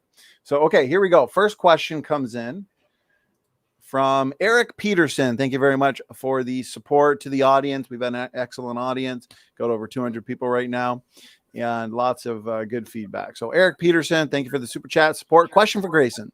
Plants need insects to pollinate to make fruit to feed animals. What is the evolutionary process to have all this happen at the same time? Too amazingly complex and interdependent for chance. Go ahead, Grayson. Yeah. So if he's not all plants require animals to pollinate for them. Not all plants make fruits. He's specifically only talking about angiosperms, which are the types of plants that have fruits. And these are relatively newcomers on the scene in terms of evolutionary time. For most of plants' history, there were no fruits, there were no flowers, there were no insect pollinators. So this is a relatively newer development. We have plants functioning long before we have any of this in place. I think broadly what he's just asking for is how do symbiotic relationships evolve, to which the answer is positive feedback loops. So like it starts where obviously one organism is not reliant upon the other, but it starts as a beneficial relationship that then builds to be more and more of a share of resources for those organisms, until eventually you get to the point where each organism is reliant upon the other for their evolutionary niche. So the kinds of symbiotic niches develop over time. It's really not that much of a mystery. It doesn't break any science. It's not irreducibly complex like many creationists claim. Okay, thank you, Grayson. Kent, anything you'd like to add to that? Well, it's a fair question, and he did not give an answer at all. He gave an imaginary story. We don't see this happening. It is a fact that many plants require certain insects or birds or something, animals, to pollinate them. Many are very specialized, like the honey creeper with the curved beak. The beak has to be just right. Lots of animals and plants have a symbiotic relationship that I think defies an evolutionary, at least it defies a scientific explanation. You can make up a story all you want, but that he didn't give any science to show this. We do know there are plants that require certain animals or insects to pollinate them. We know that. The Bible says the insects and plants are all made in 1 week. Not a problem. And I believe that. Can't prove that scientifically. He can't prove what he just said scientifically either. So he just demonstrated he has a religion that he wants all of us to pay to teach the kids. Teach the religion at your own expense in your own. Go start an evolution school and teach anybody who wants to pay and come learn it. That's not science. We don't see any plant slowly evolve the ability to accept an insect, or insect slowly. The symbiotic relationship is a great question. I think it's unexplainable with evolution. You can make up all the stories you want, but that's not science. Thank you, Kent. And Grayson, quick final word. Go ahead. Yeah, so I think that even Kent would agree that irreducibly complex symbiotic relationships can evolve. I think that I can actually get Kent to agree with this, because we can do it within a micro evolutionary context whereby both the plant and the bird stay a plant and bird. They stay their same kind, but they evolve a symbiotic relationship. And the way we can do this is like at first, the flower is of an intermediate length where lots of different species are capable of pollinating it, right? But there's a range, and some of the flowers are longer than others. And those long flowers have to be correspondent with types of birds that can reach them. So only the birds that have the longer beaks can reach the longer flowers. And this is mutually beneficial, because without the long birds, the flowers would die. Without the long flowers, the birds would have to compete for resources with the other birds. So over time, a microevolutionary change will occur. And Kent would agree that over time, the long-beaked birds are going to continue to have long-beaked bird babies, and the long flowers are going to continue to have long flowers, and the range is going to get more and more extreme until eventually you're going to have a subspecies of bird and a subspecies of flower, where the flower can only be pollinated by that certain kind of bird. And with that, you would have had only through microevolutionary changes that Kent accepts happen, you would have had the development of an irreducibly complex symbiotic relationship. Okay, thank you for the final word there, Grayson. Next question comes in from Horazio. Thank you very much for the support, super chat, and question. This one is for Kent. How is a God that kills off its creation smarter and more worthy of glory than one that allows it to evolve and diversify? In brackets, Horazio's talking about theistic evolution. Thoughts, Kent? Well, you have to define what you mean by that word evolution. If you mean, horses and donkeys might have had a common ancestor? Maybe. Horses and butterflies? No. So God, God can do whatever he wishes. God made the world. It's his. He can destroy it if he wants. He can flood it if he wants. He can set the rules. He can say, thou shalt not. He can give 10 commandments if he wants, or 100 commandments. That's the God, it's his.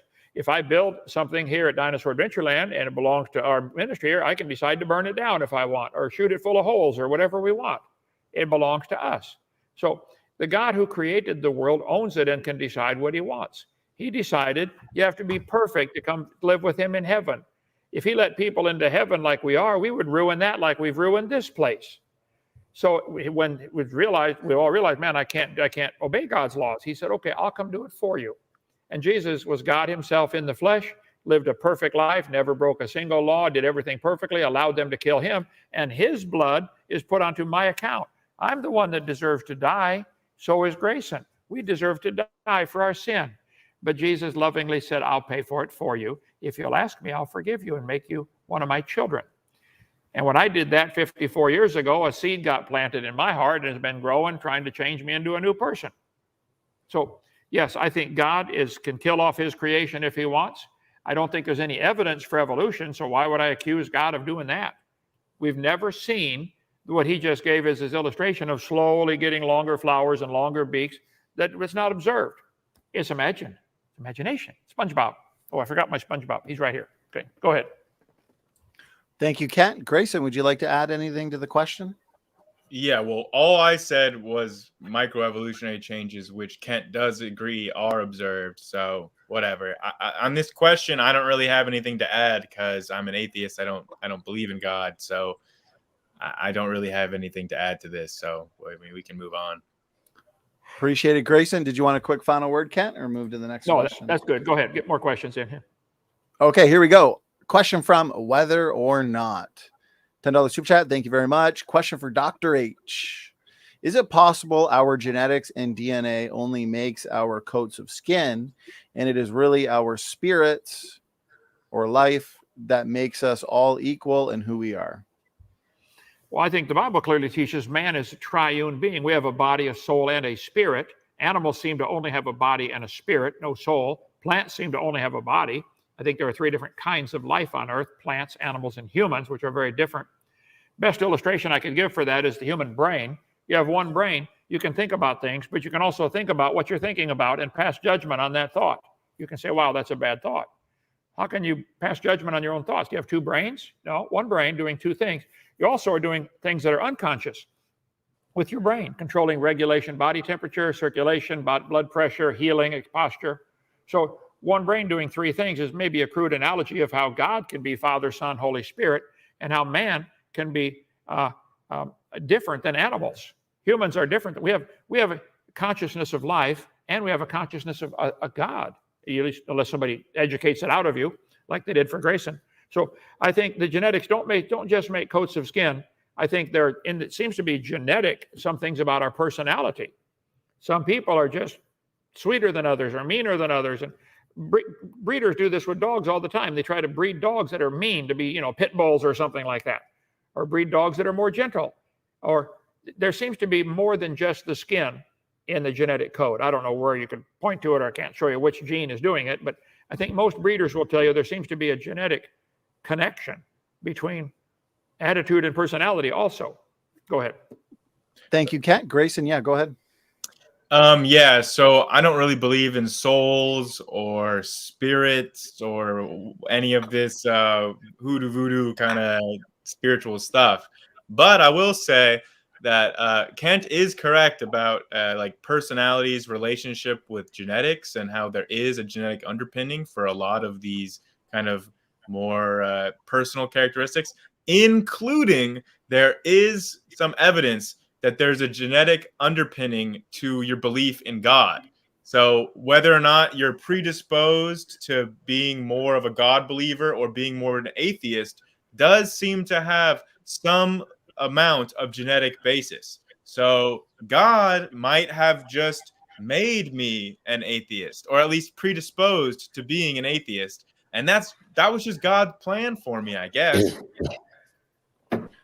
Thank you, Grayson. Kent, it was your question. Did you want a quick final word? All right, we'll see how that holds up Judgment Day. Grayson, go ahead. Yeah. All right, next question comes in from Luke, $5 super chat. Thank you very much. Question for Kent Hovind. Floods remove material from the surface of the affected area downstream to lower areas. Where is the evidence of erosion from the flood?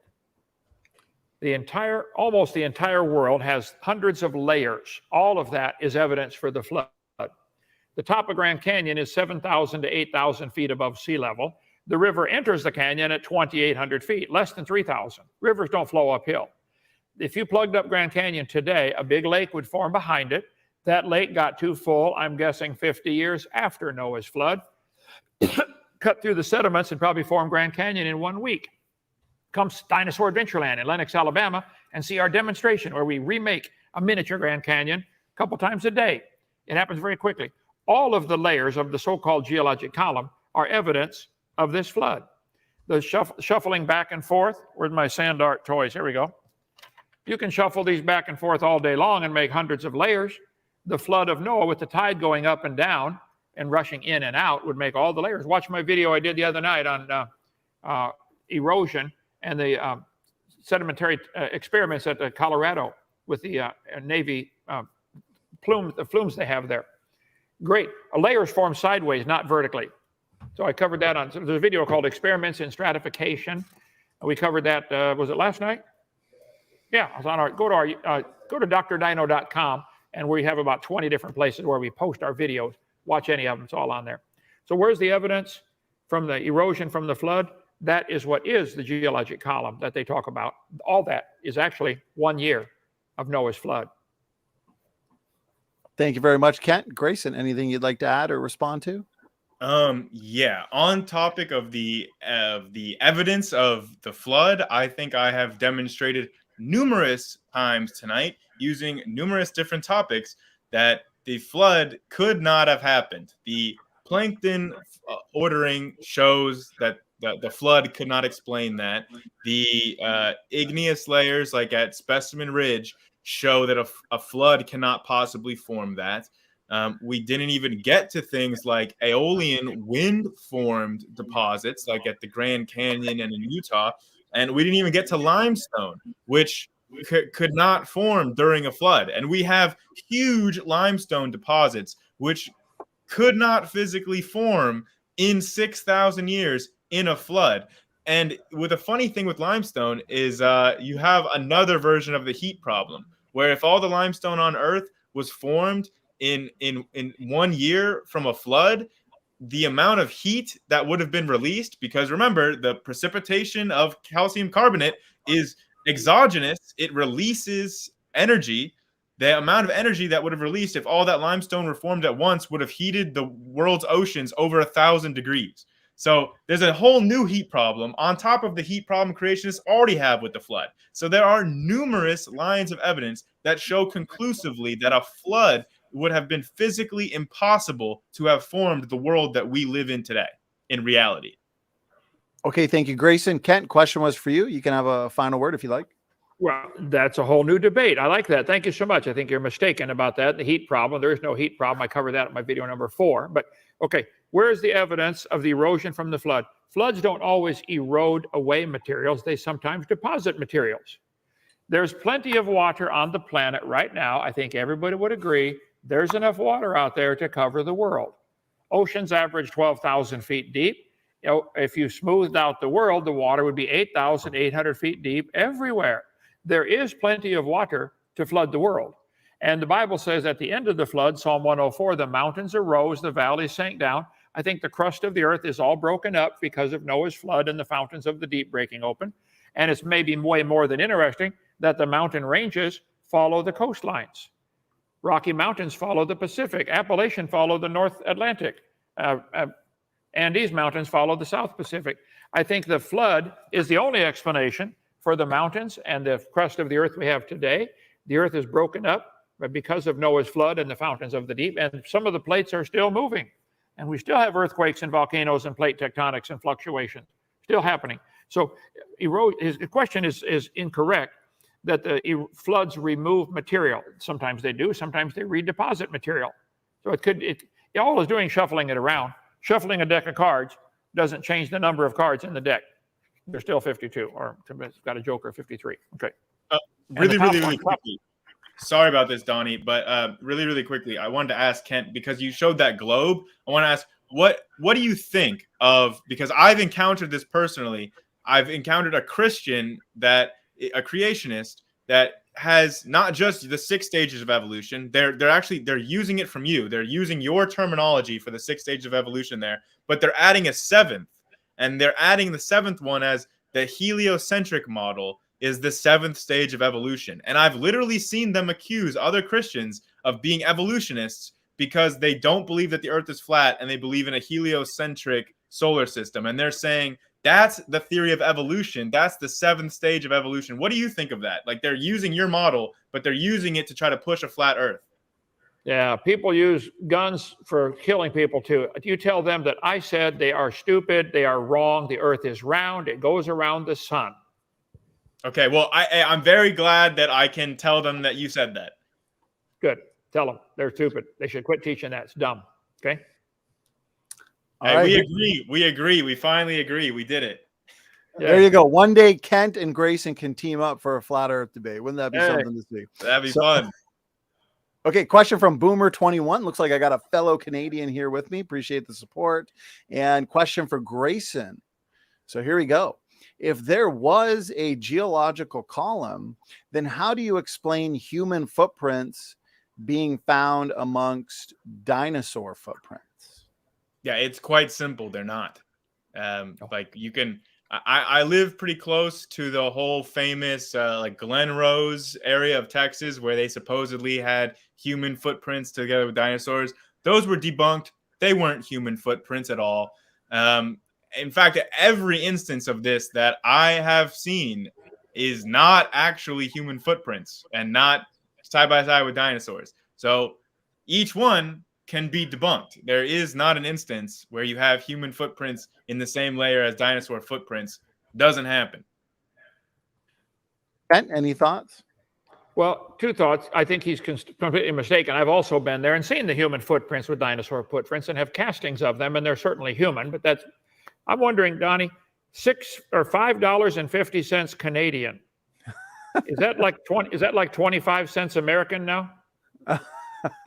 I don't know. Yeah, it's a pretty big difference there. It should be able to get me a coffee for one of these debates. I would ask people to watch my video number 3, Dinosaurs and Humans Living Together. There's overwhelming evidence, not just from footprints, but from stories of people killing dragons and the pictures they've done on artwork and cave drawings and stuff like that. And there could be a few small dinosaurs still alive. Watch my video number 3 about dinosaurs. But I know dinosaurs are the sacred lizard for the evolutionist.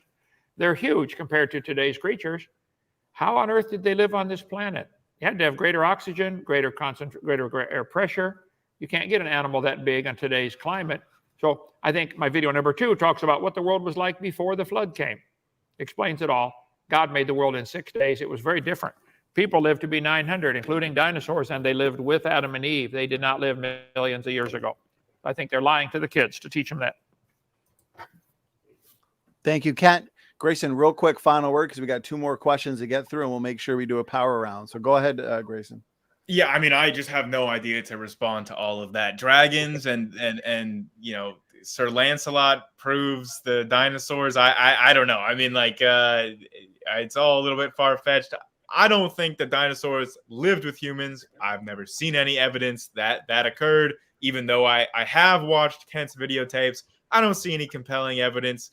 And yeah, I mean, we definitely the dinosaurs have different metabolisms, and the composition of the atmosphere was different back then, and so was the climate. And yeah, I mean, it's not a big mystery about why dinosaurs were able to get big. Also, dinosaurs are not lizards. That's just a colloquialism. And there are still dinosaurs alive today. Kent is actually right about that. We call them birds. Woo. There we go. We're having some fun in this debate. Okay, I predict a round 4 in the future. We might have to start a new debate trilogy. We'll have a couple end game debates in this debate series. Okay, so Eric Peterson, appreciate the support. Question for Grayson. Eric's coming at you, Grayson. He is saying, we have found modern animals unevolved, such as seagulls found with dinosaur fossils, coelacanths dated extinct 65 million years ago, found alive today. Explain, please. All right, so this is kind of two questions. I mean, one, he's talking about how are living fossils a thing, and the other part, he's saying we found seagulls unevolved in the age of the dinosaurs, which is not true. If you go back and you look at those ancient bird fossils from the Mesozoic, guess what you'll notice? They have teeth. Guess what birds don't have today? Teeth. No birds today have teeth. But when you go back in the Mesozoic and you look at birds, well, guess what? Almost all of them have teeth. Isn't that weird how they have changed? Weird, huh? So, no, they're not the identical seagulls back in the dinosaur era. That is just a misunderstanding. But in the question of how can organisms remain phenotypically very similar over long amounts of times, like coelacanth, the question is all about evolutionary pressures. You see, organisms evolve in response to pressures from their environment. So they fulfill a certain ecological niche in their environment, a role that they fulfill. If nothing changes about that role, and there's no need for the animal to change morphologically. If a crocodile is still performing very successfully in its crocodile niche, why would it need to change? Unless the environment around it is changing, there's no impetus for that creature to change. There's no pressure for the coelacanth to change if the coelacanth is still able to eke out a successful existence as a coelacanth in its coelacanth niche. Like things do not like there's the whole concept of, you know, their evolution occurs in spurts and starts. Like you have long periods of stasis where there's relatively little change because there's not much pressure from the environment to change. And then all of a sudden you have a drastic environmental shift that changes the whole ecology around, opens up new niches and gets rid of old niches from being viable. And all of a sudden the pressure is on and these organisms have to either adapt, change, or die off. Okay, thank you, Grayson. Kent, anything you want to quickly add? You and SpongeBob got to be brothers. Just imagine all this happened. It's not science. It's what you imagine. Now, seagulls, yes, I think different types of fossils are found together, but the existence of fossils only proves something died. Seagulls, I think bird fossils can be found in probably any layer. Who's finding them and who's reporting on them? If you in communist Russia or communist China tried to publish an article against communism, you probably would not get it published and might end up, in prison or their head chopped off. I think the today in academia, it's just nigh unto impossible to publish anything against the evolution religion because you get excommunicated. Nothing but a religion. So go ahead. Thank you, Kent. Yeah, Grayson, quick final word. Go ahead. Yeah, just on the concept that it's impossible to publish anything that bucks the evolutionary consensus, that's not true. And I love this example because Mary Schweitzer is an awesome scientist, and she's a former creationist. She was a creationist that went on to get her own degree. And in the process of getting her PhD, she realized creationism doesn't make any sense. And she became a practicing scientist. And she went on to demonstrate like that you can actually have organic materials preserved in like dinosaur bones for much longer than the consensus was thinking was possible. But she demonstrated this. She's still not a creationist, right? She definitely does not think that this is evidence for creationism. And she definitely does not think that this is evidence that these bones are younger than 65 plus million years. But she was publishing material and getting a lot of backlash from people because she was going against the consensus. And guess what? She was a brave scientist. She really did do science, and 10 seconds. She prevailed in the end. And her findings were shown to be correct. And guess what? She's a very prominent evolutionary scientist. Like, she's not a creationist still. She's, So I think that she's a great example of how you can buck the consensus. You can do great science, and you can still get published and be successful in your career. Okay, Brandon has a super chat here. I think this might have to do with the first part of your discussion, gentlemen, where you talked about languages and analogies in relation to evolution. So Brandon says, between two generations, you can't see change in language, but you can very easily see it between several generations. It's a great analogy. Not really directed to anybody in particular, but Kent, why don't we start with you? Did you have any thoughts on that statement? Well, there's not really a question there. I moved from down south, and they talk funny down here. Took me a while to learn what y'all mean and all y'all. There's a difference, all y'all and y'all. So it's still English, barely. So this is, but again, that's unrelated to biology. I don't know how he thinks that's an analogy that goes along with biological change. We don't see any biological change, none. My neighbors, when I was a kid growing up, were from France. They moved over after World War II. Spoke fluent French and broken English, and but their kids grew up to be French and English, and one of them was my teacher teaching French in high school. So I think that we do see languages. This is such a lousy analogy to go along with evolution. What if I do the evolution of the car, where the Model T turned into a Mercedes? A whole bunch of intelligent people helped make the changes, and there's been intelligent people making the changes in the language, adding new words. This is not an analogy that has to do with biological evolution. Brandon, think about it one more time. Thank you, Kent. Grayson, anything you'd like to add? Yeah, so I think that the whole point of an analogy is like two things that are different, but have certain like aspects of them that are analogous. And this is an exact example of that. I mean, he says that just because it's not biological means that it's not analogous.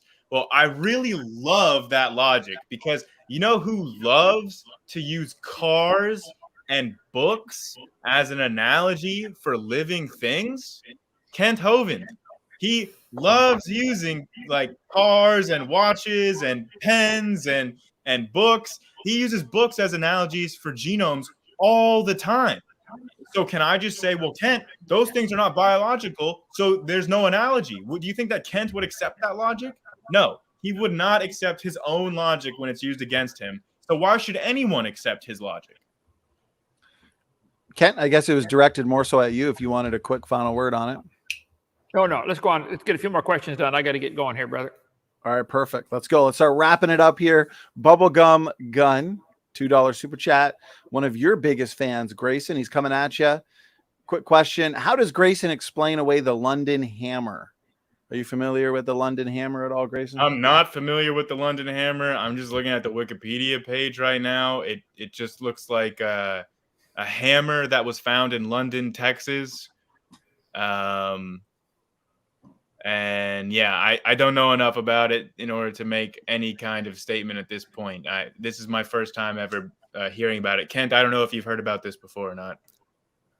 I have. I know the guy who owns it now, and there have been quite a few things found fossilized that are human artifacts. The London hammer, the handle was fossilized. There have been quite a few things found as turned to stone. Okay, we have a petrified pickle here in our museum, petrified teddy bear, petrified rose. It does not take long for things to petrify, is the point. The London hammer was apparently a World War II hammer that was found with the metal part still there. It's a type of a sledgehammer. I think, I don't forget how they use it for. And the handle is turned to stone. The point would be, things can petrify rapidly. Since World War II, it turned to stone. It's illustrating clearly, it does not take millions of years for things to petrify. That I think all the petrification we see, petrified clams, petrified everything, happened, petrified fish, fossils, happened because of Noah's flood, rapid burial. Today, an animal dies, it gets scattered, it doesn't petrify. Nobody sees petrification or fossilization taking place anywhere. Okay, thank you, Kent. Yeah, sure. Grayson, quick final word. Yeah, I don't really get how this is this is demonstratable about, because like the hammer just looks like a basic 19th century American style miner's hammer, right? So the idea is that somebody, like, somehow this hammer had to end up in the rock layer, right? I don't understand. Like, it's not like this hammer is permineralized or fossilized, right? You don't get a fossilized piece of iron. Like iron does not really permineralize, so I don't really understand. I think they're saying that it's. I just don't know enough about this particular case I think because they're saying it's a tool, Grayson, that was encased in lower Cretaceous rock, but because it's a man-made tool, you know, how did it show up in the Cretaceous? But I don't really know all that much about it. Yeah, I guess I'm just gonna have to do more reading on this to even understand like what creationists are even trying to demonstrate with it, because I really don't get why this is so weird and unexplainable for like an evolutionary model to understand. I really don't get why this is supposed to be a gotcha. So I'm gonna have to do more reading. Okay, let's wrap it up here. We made it through all the super chats, so appreciate the super chats and questions. We literally got enough questions during this epic endgame debate to keep us busy for probably a solid 6 to 7 hours. So we got to wrap it up here as we move to the 2-hour mark. So it's been a ton of fun. Kent, is that the London Hammer there? Did you want to make a couple points on it? No, I have the London Hammer. There it is right here.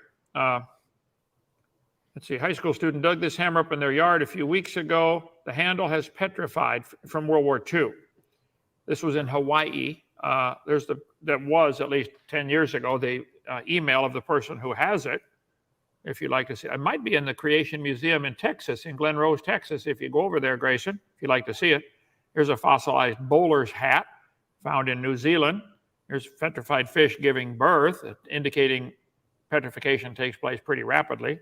Petrified cowboy boot with the cowboy's foot still in it.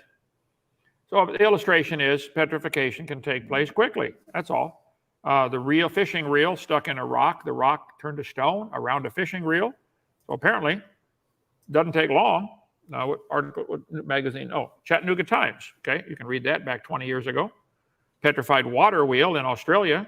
Petrified, turned to solid rock in less than 65 years. Let's see. So I cover this on my video number 6 of my seminar series, Rapid Petrification. So that's the London Hammer. Maybe somebody can check that email, see if it's 20 years ago. Kidspot.org. Maybe that's, again, 20 years ago. I haven't updated that slide. Okay? The point is, petrified crayon, petrified pin. I don't really have any issues with rapid petrification. I don't really see it as an issue. All right, here's a petrified human being, the muscle, bone, everything petrified. 5'7". Right. Now that it's petrified, it weighs 356 pounds. Petrified man found in Montana. Let's see. Meager chestnut, petrified sack of flour. This is the pickle we've got in our museum here, sent to me by David Crosby from Montana. The lid to the jar rusted off and the pickle turned to stone. I mean, it's right in our museum. Petrified toadstool. Kid sent me a bunch of petrified acorns. Ripley's museum has a petrified peanut cluster. Petrified charcoal briquettes. So petrified arm from an octopus. Petrified jellyfish. How to petrify things. 100 years ago, they wrote books. You want to petrify your fence posts? Petrified teddy bear. We got that in our museum. Petrified hat. Petrified coil of rope. Point being, I think all the fossils formed in Noah's flood, not millions of years ago. And I'll just summarize all this as saying, I don't think that rapid petrification is a problem for the evolutionary worldview or an old age of the earth. So I'm sure you don't. Okay, gentlemen, final question for tonight. Brandon, looks like we made it, so very good. Super chat, Kent. So for a little context, I think if I remember correctly, this came in around the time you guys were talking about Mount St. Helens and also Specimen Ridge and these localized, basically, catastrophes. And so Brandon's saying, so you're saying it was a local flood. Any thoughts on that, Kent? I don't know how they got that from what I said. The Bible says Noah was in the ark for a year. That does not mean the whole world was covered for a year. The whole world might have only been covered for a few weeks. If the crust of the earth is flexing up and down like it still is today and twisting back and forth like the plate tectonics is still happening today, if that was happening during the flood, some areas of the earth might have been above water for a few weeks and then submerged. It might have been months. We'll have to watch the video when we get to heaven. No, it was not a local flood. It was a global flood, destroyed everything. But the fact that Noah was in the ark for a year does not mean the world was underwater for a year. That's all I've ever said. Okay? Thank you, Kent. Grayson, anything you'd like to quickly add? Yeah, so I think Kent was showing that polystrate trees can be formed in a local eruption or flood. And so then it's a very logical thing to think that, okay, then the polystrate trees that we find were formed by local floods. I think that there's also, if he says, oh, well, they happen all over the world. Well, we have evidence that it has rained before all over the world. Does that mean that that's evidence that it was raining everywhere on the world at the same time? Obviously not. Kent, final word? No, nothing to add on that one. All right, gentlemen, we made it to the end of this epic debate on the Geologic Column and fossil record. I really enjoyed the fast-paced format. We went 2 hours. We got a lot of solid audience questions in basically an hour and 15 minutes of nonstop back and forth discussion. You talked about a lot of topics, tons of fun.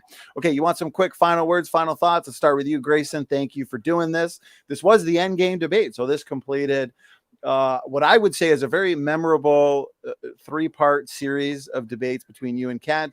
The other 2 are linked in the description box for people to check out. And so thanks for doing this, Grayson. Final words, final thoughts?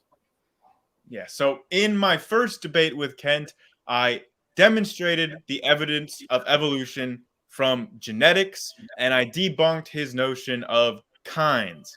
In our second debate, I demonstrated the evidence for evolution from the fossil record, and I debunked Kent on numerous things, from the way that sedimentary layers form, to radiometric dating, to plankton fossils, to tiktaalik, etc. And in this final debate, I touched on a lot of that ground before, went back to some of the topics that we covered before, which was pretty clear that Kent didn't really remember our previous discussions on it, didn't do any further reading up on it after our previous discussions, or, it was basically all the same talking points that we already covered in our previous debates.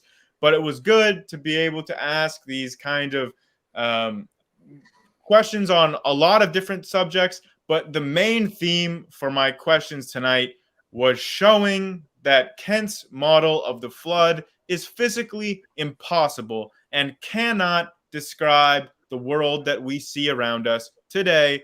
In reality, the flood model is completely inadequate and fails, and the model of evolution, geology, stratigraphy, genetics, all of these things combine to give us the naturalistic worldview that does explain the world around us that we see, with far less inconsistencies than Kent does, with far less physical impossibilities than Kent models does, and without having to wave away and appeal to miracles. So I was pretty happy with all the ground that we got to cover tonight. We even got to touch on physics and the Big Bang. So the only thing that is left that Kent and I have not discussed yet, which we hinted about talking about in our last debate, but we still have never discussed, is some of these age of the earth type questions. Kent loves to talk about the weakening magnetic field, or the moon's recession, or all of these things that supposedly make it impossible for the earth to be millions of years. So that is the main ground that I feel that Kent and I have still not covered in any of our discussions. So maybe we'll just leave it at that for the future. Thanks. Okay, Grayson, thank you very much for the final words, final thoughts. Kent, over to you. Thank you for these debates. Of course, thank you for this debate trilogy with Grayson. Let's hand it over to you. Final words, final thoughts. Well, Grayson certainly has declared himself the winner on every point. Why don't you go to a trophy shop and buy yourself a trophy? Yeah, please do. Put it on your shelf right behind you, okay? I think I've debunked everything he said tonight. I'm going to buy myself a trophy. I'm the winner of this debate. The God of all of his stuff depends upon billions of years. Got to have billions of years for it to happen. We don't observe any animal produce babies that would be considered a different kind. Nobody ever has in the history of the world. No farmer has ever seen his sheep produce non-sheep, or cow produce non-cow, or chickens produce non-chickens. But Grayson believes the chickens and cows have a common ancestor. And he's in there too. He's related to a chicken and a tomato and what was the other one? I forgot. Corn, yeah. You're welcome to believe that. That's not science. I think I showed clearly evolution is a religious belief. He believes in it strongly. Congratulations. That doesn't make it true. We don't observe it. You're way outside of science. Science is what we can observe. We can observe cows make baby cows. Our donkey just had a calf, or just had a baby donkey 3 days ago. Our sheep had a baby sheep a couple of weeks ago. Our chickens have, our rabbits have babies all the time. They're always baby rabbits. Nobody ever sees what he imagines happened long ago and far away over billions of years. All he's demonstrated tonight is he's a religious zealot for his evolution religion. That's all. Okay, Kent, thank you very much for the final words, final thoughts. Grayson and Kent, appreciate you guys making for a very engaging debate trilogy. Touched on a number of topics. To the audience, thank you so much for tuning in. Thank you for your support, your questions. Real quick shout out, May 1st. So I guess in a few days, we'll be having a debate open mic. It will be over on the Praise I Am channel. It seems like we're doing them about once a month. I moderated last month with Kent. Tons of fun. We went all night. We're going to be doing it again on May 1st. So Kent, we'll see you there. Grayson, I'm sure we'll see you there as well. So with that, God bless all. Maybe not. God bless all. And I will actually be back in about 30 seconds for some reminders and updates. Sure. Really, I was going to plug a reminder because I do have a debate on this channel on May 4th. So I will not be on the open mic panel on the 1st, but I will be back here on May the 4th. Yes, you've got the 2-part fossil record challenge debate, Professor David McQueen and T-Rock. So lots to look forward to. I'll give more details for the audience when I come back in 30 seconds. Okay, Kent, we'll see you later. God bless. Grayson, thanks for doing this. To the audience, we'll see you in about 30 seconds.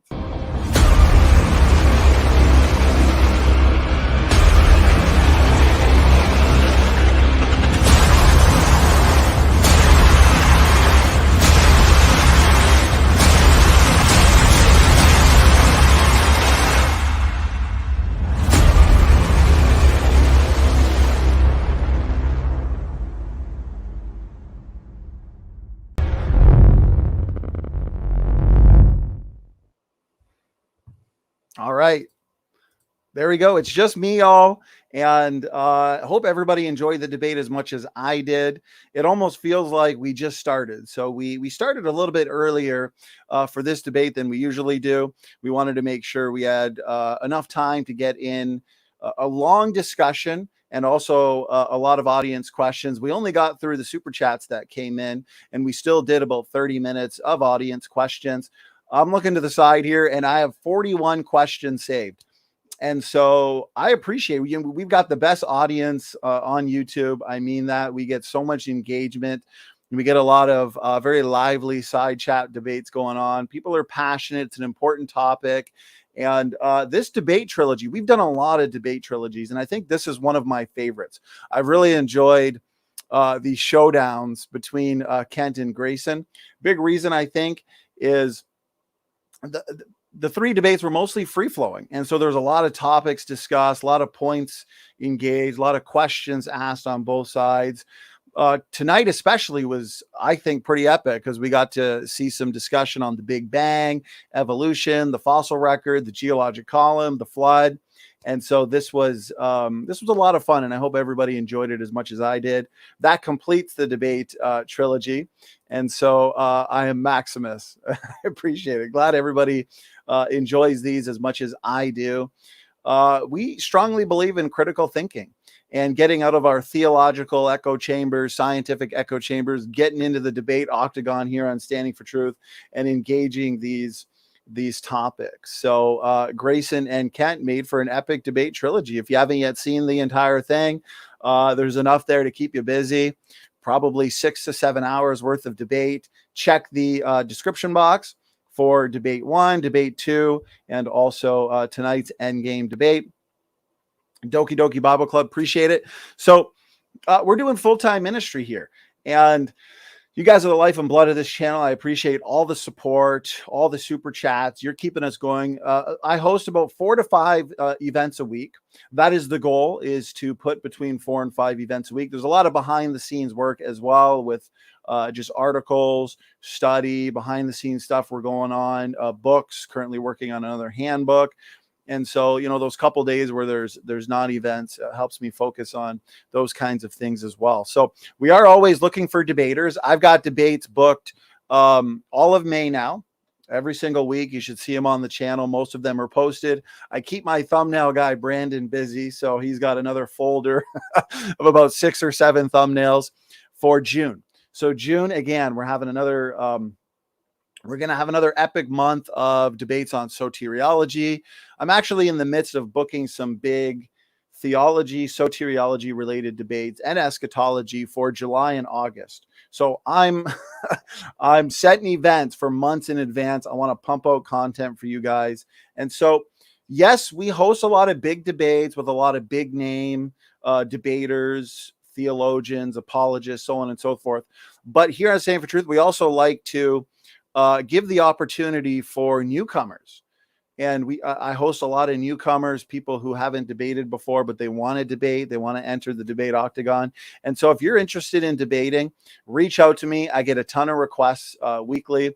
Let me know, standingfortruthministries.com. Let me know the topics that you want to debate, and that'll help me best set you up with interlocutors. And so real quick, we did get a website update. So all night last night, I worked with our awesome website designer. The website's packed with content, endless content. I'm going to go over that briefly. But first, I do want to give some shout outs. So this week, 4 or 5 events this week. It's been a heavy week. And so we've had events basically every single day. You know, we started the week with the Great Lucy debate, Grayson and Mark. That one was fun. Went over 3 hours. Me and Bill Morgan went 3.5 hours on feedback control systems. This one was a ton of fun. He was quizzing me, keeping it fun, interactive. The live chat was awesome. We had a lot of great questions come in for that. Tonight, obviously, the debate you've all been waiting for. Couple hundred people in the chat, tons of questions, interactive. I really enjoyed this. So Fossil Record and Geologic Column. Tomorrow, a lot of people pumped for this. I'm pumped for this. T-Rock always comes in swinging. Mark Siegel comes in swinging. Mark Reed, I see in the chat, you too, my good man. Mark Siegel comes in swinging. Both of these guys know their stuff on this topic. And so this will be Saturday, which is tomorrow. So the fun continues tomorrow. Does modern geology disprove a worldwide flood? I can't wait for this one. Can't wait for you guys to see this one. I know they've both been prepping a ton. For anybody wondering, we had to reschedule the Taylor, Snake Was Right, and T-Rock debate. So we are rescheduling that for probably sometime in the next few weeks. And therefore, yes, that is that is happening. Mark, good to see you. Maybe we'll see you at the open mic on Monday. Okay, so yes, Saturday, tomorrow, this debate. I'm excited. Then May begins. May madness, one could say, because we've got a lot. So May 1st, again, the open mic. The last one we did was a ton of fun. I mean, I think it was a good 8 hours. Kent is there for the first 2 hours, and then we all duke it out for the next 6 hours or so. So should be a lot of fun. May 1st, that's going to be over on Praise I Am's channel. Yes, I'll be there moderating. I'll be contributing, probably debating a little bit too. So that's May 1st, first thing next week. Then we've got a couple debates everyone's been waiting for. Grayson gave this one a shout out, the Fossil Record Challenge. And so 2-part debate. It's one event. We're going to go for about 4 hours. So get your pot of coffee going. Get yourselves comfortable. You're not going to want to miss this one. I believe we're starting at 6 and we'll probably go to about 10. So this is going to be comprehensive. Professor David McQueen is going to engage Grayson for the first couple hours and then T-Rock for the next couple hours. And we're going to wrap it up with a Q&A where T-Rock and David McQueen will both answer questions. Then the very next day, this one, huge debate. This one's been set for, I don't know, feels like 6 months now. So my good man, my good friend, Steve Christie, who's in the chat, maybe still in the chat, not sure, but Born Again RN, and Dr. Robert Sungenis. So both fantastic debaters, both highly knowledgeable. Dr. Robert Sungenis, he's a vet. He's been debating for years. And when I first came to Christianity, I was watching Robert Sungenis debate Catholicism. And so this is going to be a must-watch debate. I've hosted Robert Sungenis twice before, both on soteriology, one with Dr. Bob Wilkin, the other with Kelly Powers, both excellent debates. So this one is first week of May too, if I'm not mistaken, May 5th, but they are up on the channel. in the upcoming live stream section. Then we've also got Caleb Percher, who was in the chat as well. Appreciate it. Him and Kelly Powers will be debating the controversial, the important question: is the oneness of God doctrine supported by the New Testament? With that, May 15th, we got a big open mic debate here. Matt Slick, he'll be here with me. I'll be moderating.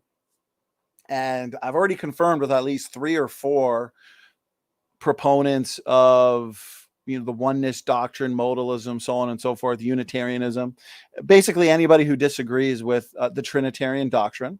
And so they'll join us. They'll be able to engage Matt in some impromptu discussion, impromptu debate.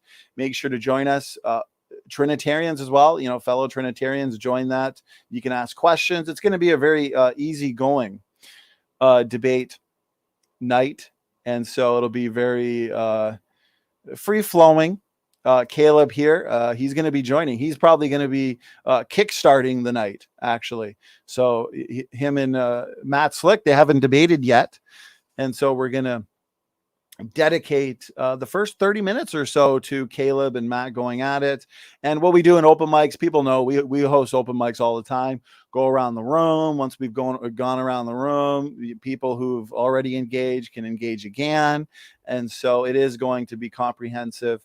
It is going to be a lot of fun. We've also got the epic 2-verse-2 soteriology showdown debate coming up in May. I told you, lots to look forward to. We're not playing around here on Standing for Truth.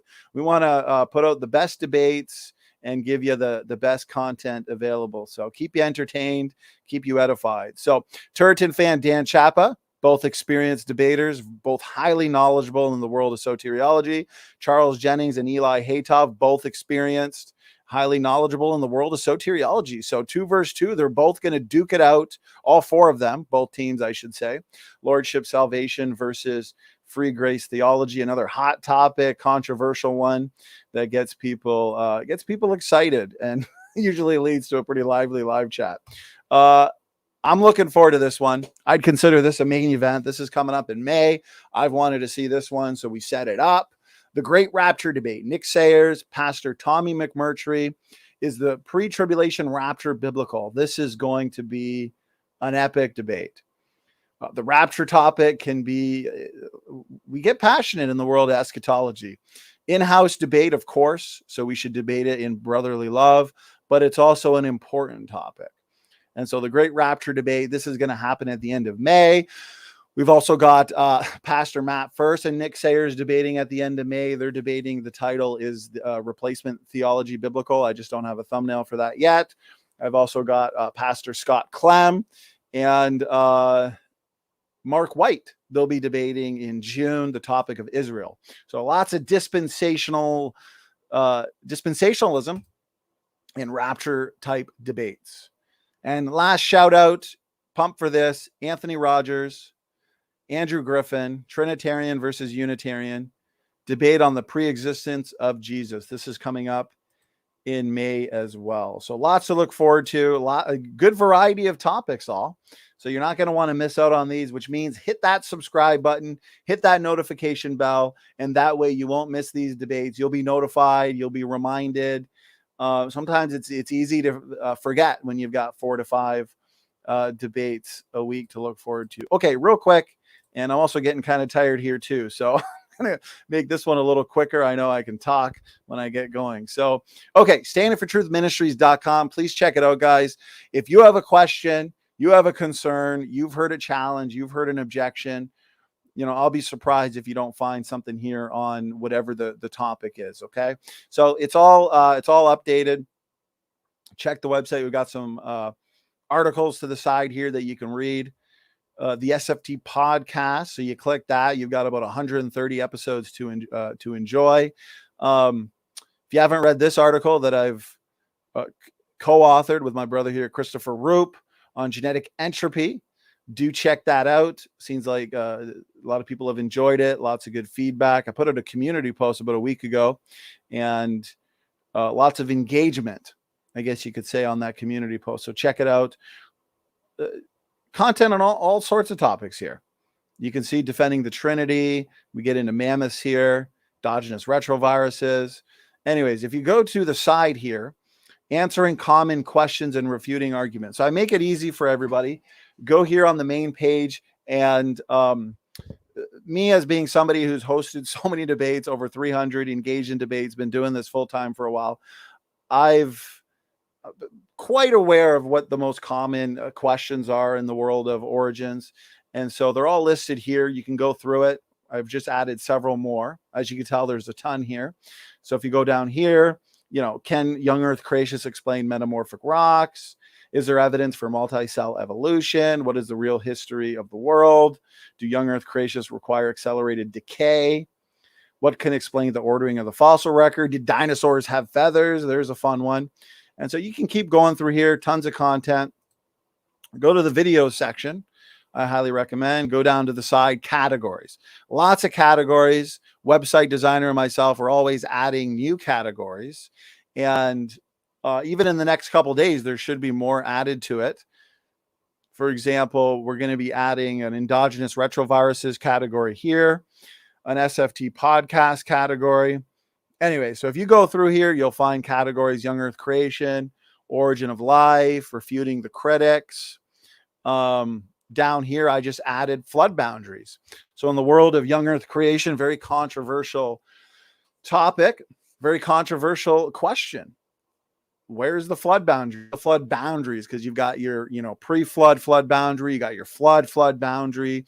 What rocks basically are flood rocks? What rocks are post-flood rocks? And so we've put out a lot of content over the last couple of years on this topic. And so we got a whole category here, hours and hours of content for you to enjoy if you're interested in this topic. As you can see here, flood/post-flood boundary, pre-flood flood boundary conference we did. Over 5 hours worth of content there with geologist Joe Hubbard, John Mackay, Green River Formation, Grand Canyon, a little bit of everything here for you. Also, I've got the debates broken down into categories. If you like dispensationalism debates, here's a good category for you to check out. Bible translation debates, end times theology, evolution. So there should be a little something for everybody. Now, the last thing I want to say is, for whoever's here and they want to enjoy another debate tonight, I've got an SFT classic here over on our secondary channel. Okay, so go over to this channel. I re-upload content here all the time. Me and Matt both run this channel, and there's a lot of great stuff here. Okay, so this is an SFT classic. This was a lot of people were looking forward to this one back in the day. There was a lot of build up and hype to this debate, of course. Old Earth creationists versus young Earth creationists. So I've got this premiering on our second channel, Young Earth Creation. If you're not yet subscribed, please do subscribe. Lots of great content in SFT classes, because I get a lot of people, new subscribers. And it's understandable. We put out so much content. We put out about 2,000 videos so far. They'll say, I'd love to see this debate, or I'd love to see this person engage this topic. And I'll typically say, you know what? A year or two ago, we hosted that show. And there's so much content coming out that some people haven't seen a lot of our older content. So I'll re-upload a lot of our older content, premiere it as a classic. So go over to our channel here, Young Earth Creation. This will be premiering at 10:30 p.m. And I'm telling you, this was a fantastic debate. Me and Matt, my partner here in the ministry, my brother, we moderated this one. This was very interesting. We do a lot of evolution debates, right? But this one was strictly a lot of discussion on the Bible. Does the Bible teach young Earth creation or young or old Earth creation? We did talk about the science a little bit too. And so overall, as you can see here, rebuke and reprove. This was a classic debate. Okay, so I think that's it. I can tell I need some food, maybe another coffee. Let me look at the chat real quick. Doki doki. Yes, lots of highly anticipated debates for everybody to look forward to. Okay, so I think we're going to wrap it up there. Anybody interested in debates? Anybody interested in engaging in a debate for the first time, reach out to me, Standing For Truth Ministries @gmail.com. Also, check the website, standingfortruthministries.com. Lots of content for you. And I appreciate, again, just how engaged the live chat was tonight. Tons of questions, lots of support. And we'll see you tomorrow for Mark Siegel and T-Rock. With that, Stand for Truth is out all. God bless.